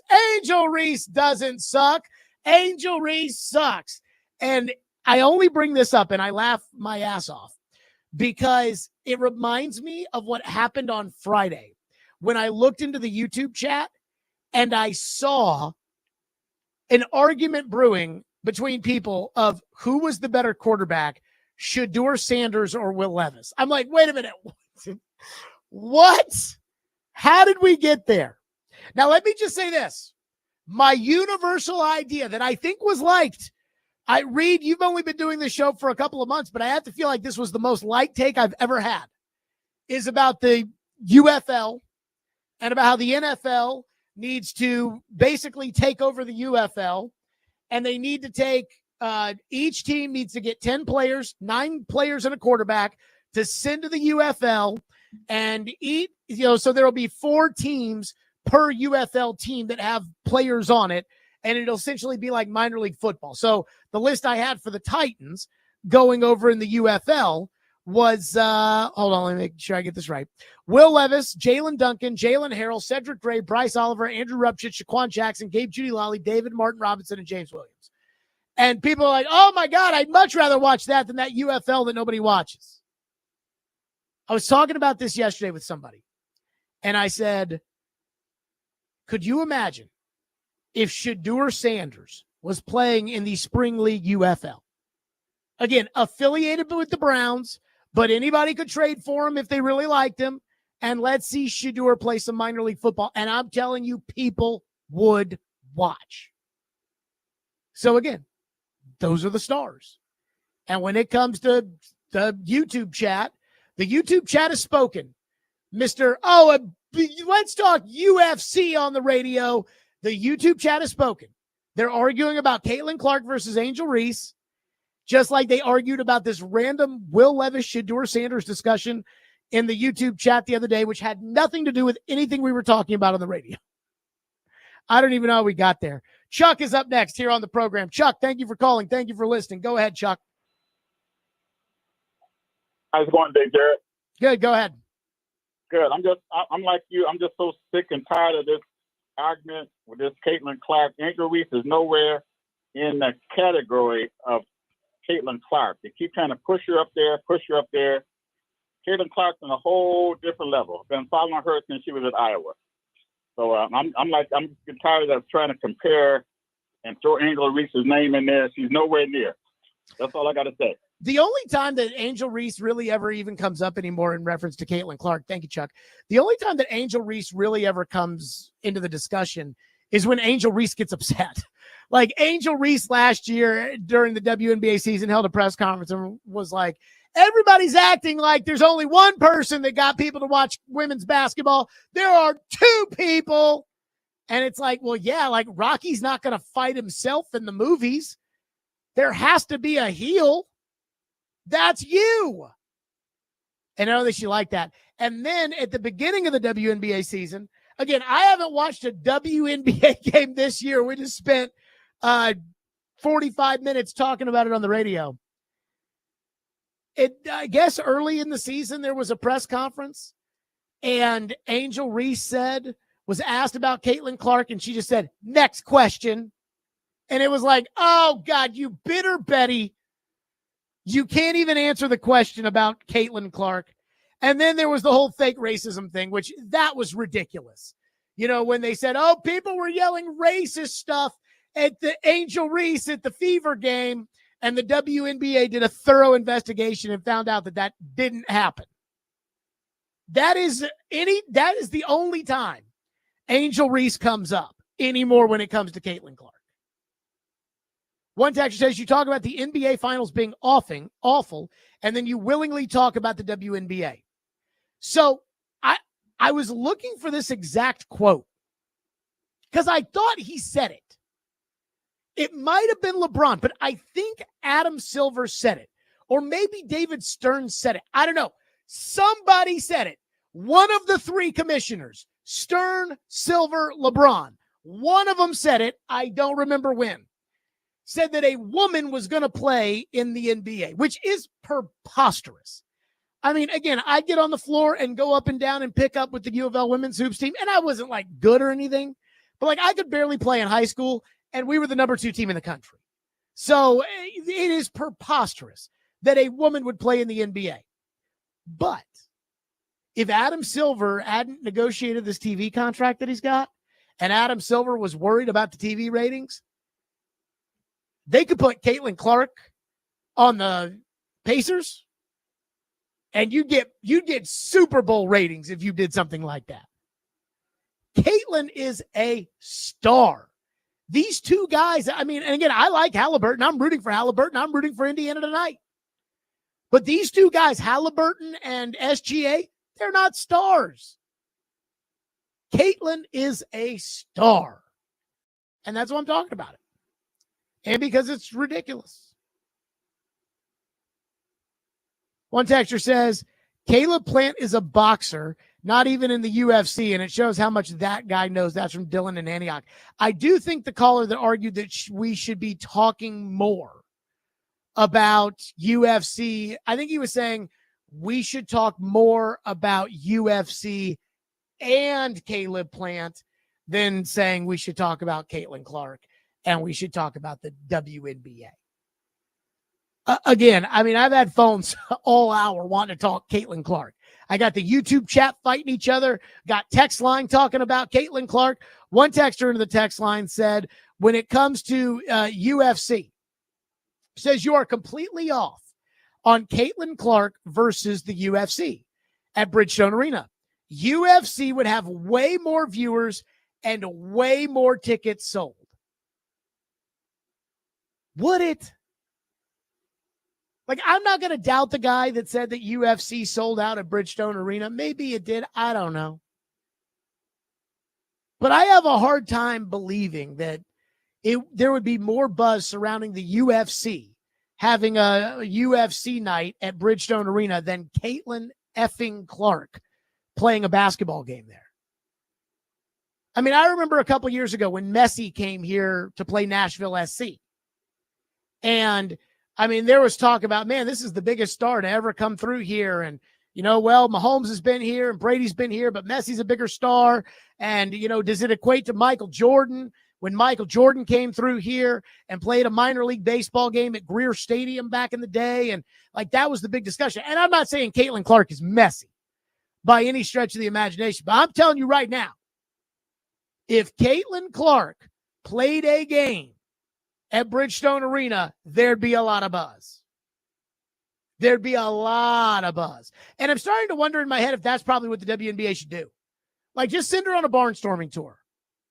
Almost like she's going on tour. Come see Caitlin Clark on tour at Bridgestone Arena. So I'm reading an article in Yahoo right now. Viewership for Indiana Fever nationally televised games before Caitlin Clark's injury was averaging 1.8 million viewers. And after the injury, it was 847,000. Yeah. The UFC Fight Nights draw about a 0.9 rating, almost around the same as what a nationally televised WNBA game with Caitlin Clark averages. Oh, good research, Mr. David Reed. And I've been to a UFC Fight Night. It is one of the most boring things I've ever been to in my entire life. I would rather go watch Caitlin Clark. And you hate the WNBA. I do, but I would take watching Caitlin Clark live over a UFC event live. I'm starting to realize you hate a lot of things, and I'm starting to like that about you. I've never been to UFC doesn't do it for me. People are going to call me a wuss, and that's fine. You say whatever you want. UFC doesn't do it for me because, like, I don't want to see, like, knee bones and shin bones pop out. And the closest I'll get to UFC was that Floyd Mayweather-Conor McGregor fight.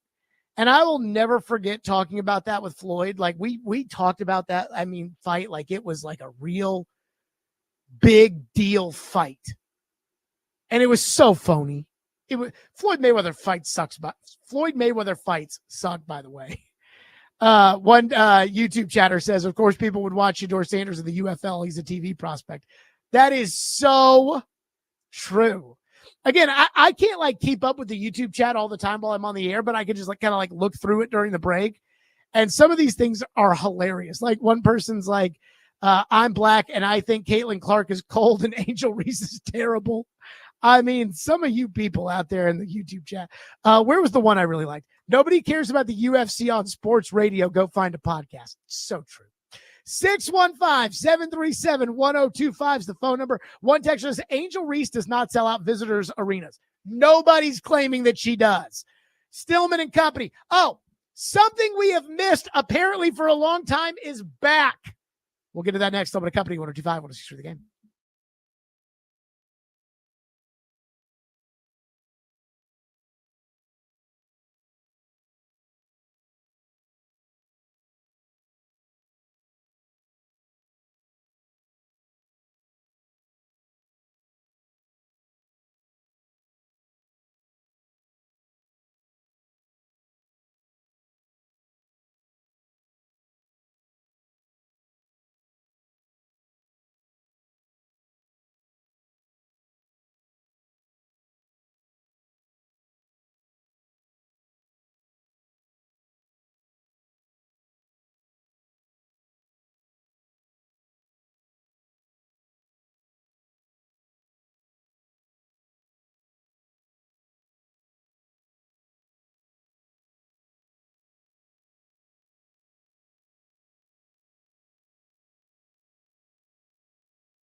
Stillman and Company. So NBA Finals, we'll have it right here in about an hour and a half.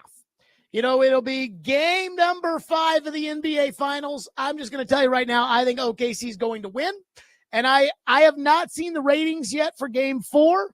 Again, it's kind of weird when there's a game on a weekend. I guess it takes all day on Monday to get the rating out. I have not seen the ratings for game 4. I'm going to guess that they probably still didn't crack 10 million. I mean, it's been a bad and poorly rated final. So apparently there is a story that is out there that if you are going to watch game 5 of the finals tonight and you want a little nostalgia, you need to get to the TV before tip-off, because apparently they are going to have on the TV the starting lineup and intros for the players for the first time since 2013. Now, I'm shocked to see that, because I swear we had the starting lineups where they, at one guard from Eastern Lafayette Tech, Johnny Joseph. Like, I swear that we had that during one of the LeBron and Golden State finals, but I guess I'm wrong. The NBA, so desperate to try to get these ratings up. And I know Adam Silver said, well, we still have the highest rated program of the night, in May and June, and I know the ratings are down, but blah, blah, blah. Clearly he cares. So tonight at the beginning of the game, they will have the intros. And I just want you guys to remember what that used to sound like back in the days of when we used to have the intros. And I don't know why the NBA ever got rid of it. They said it was something about selling more advertising, which doesn't shock me. But Reed, do we have the old intros of what it used to sound like back in the day? Yes, we do. Play it for the people. First for the visiting Seattle Supersonics. At one forward from Washington, 6'10", Detlef Schrempf. At the other forward, 6'10", out of Trinity Valley Community College, Sean Kemp. At center, 6'9", out of Penn State, Frank Brickowski. And a guard, 6'4", out of Oregon State, Gary Payton. And the other guard from Bradley, 6'3", Steve Hawkins. The Seattle Supersonics are coached by George Carl. Oh, yeah.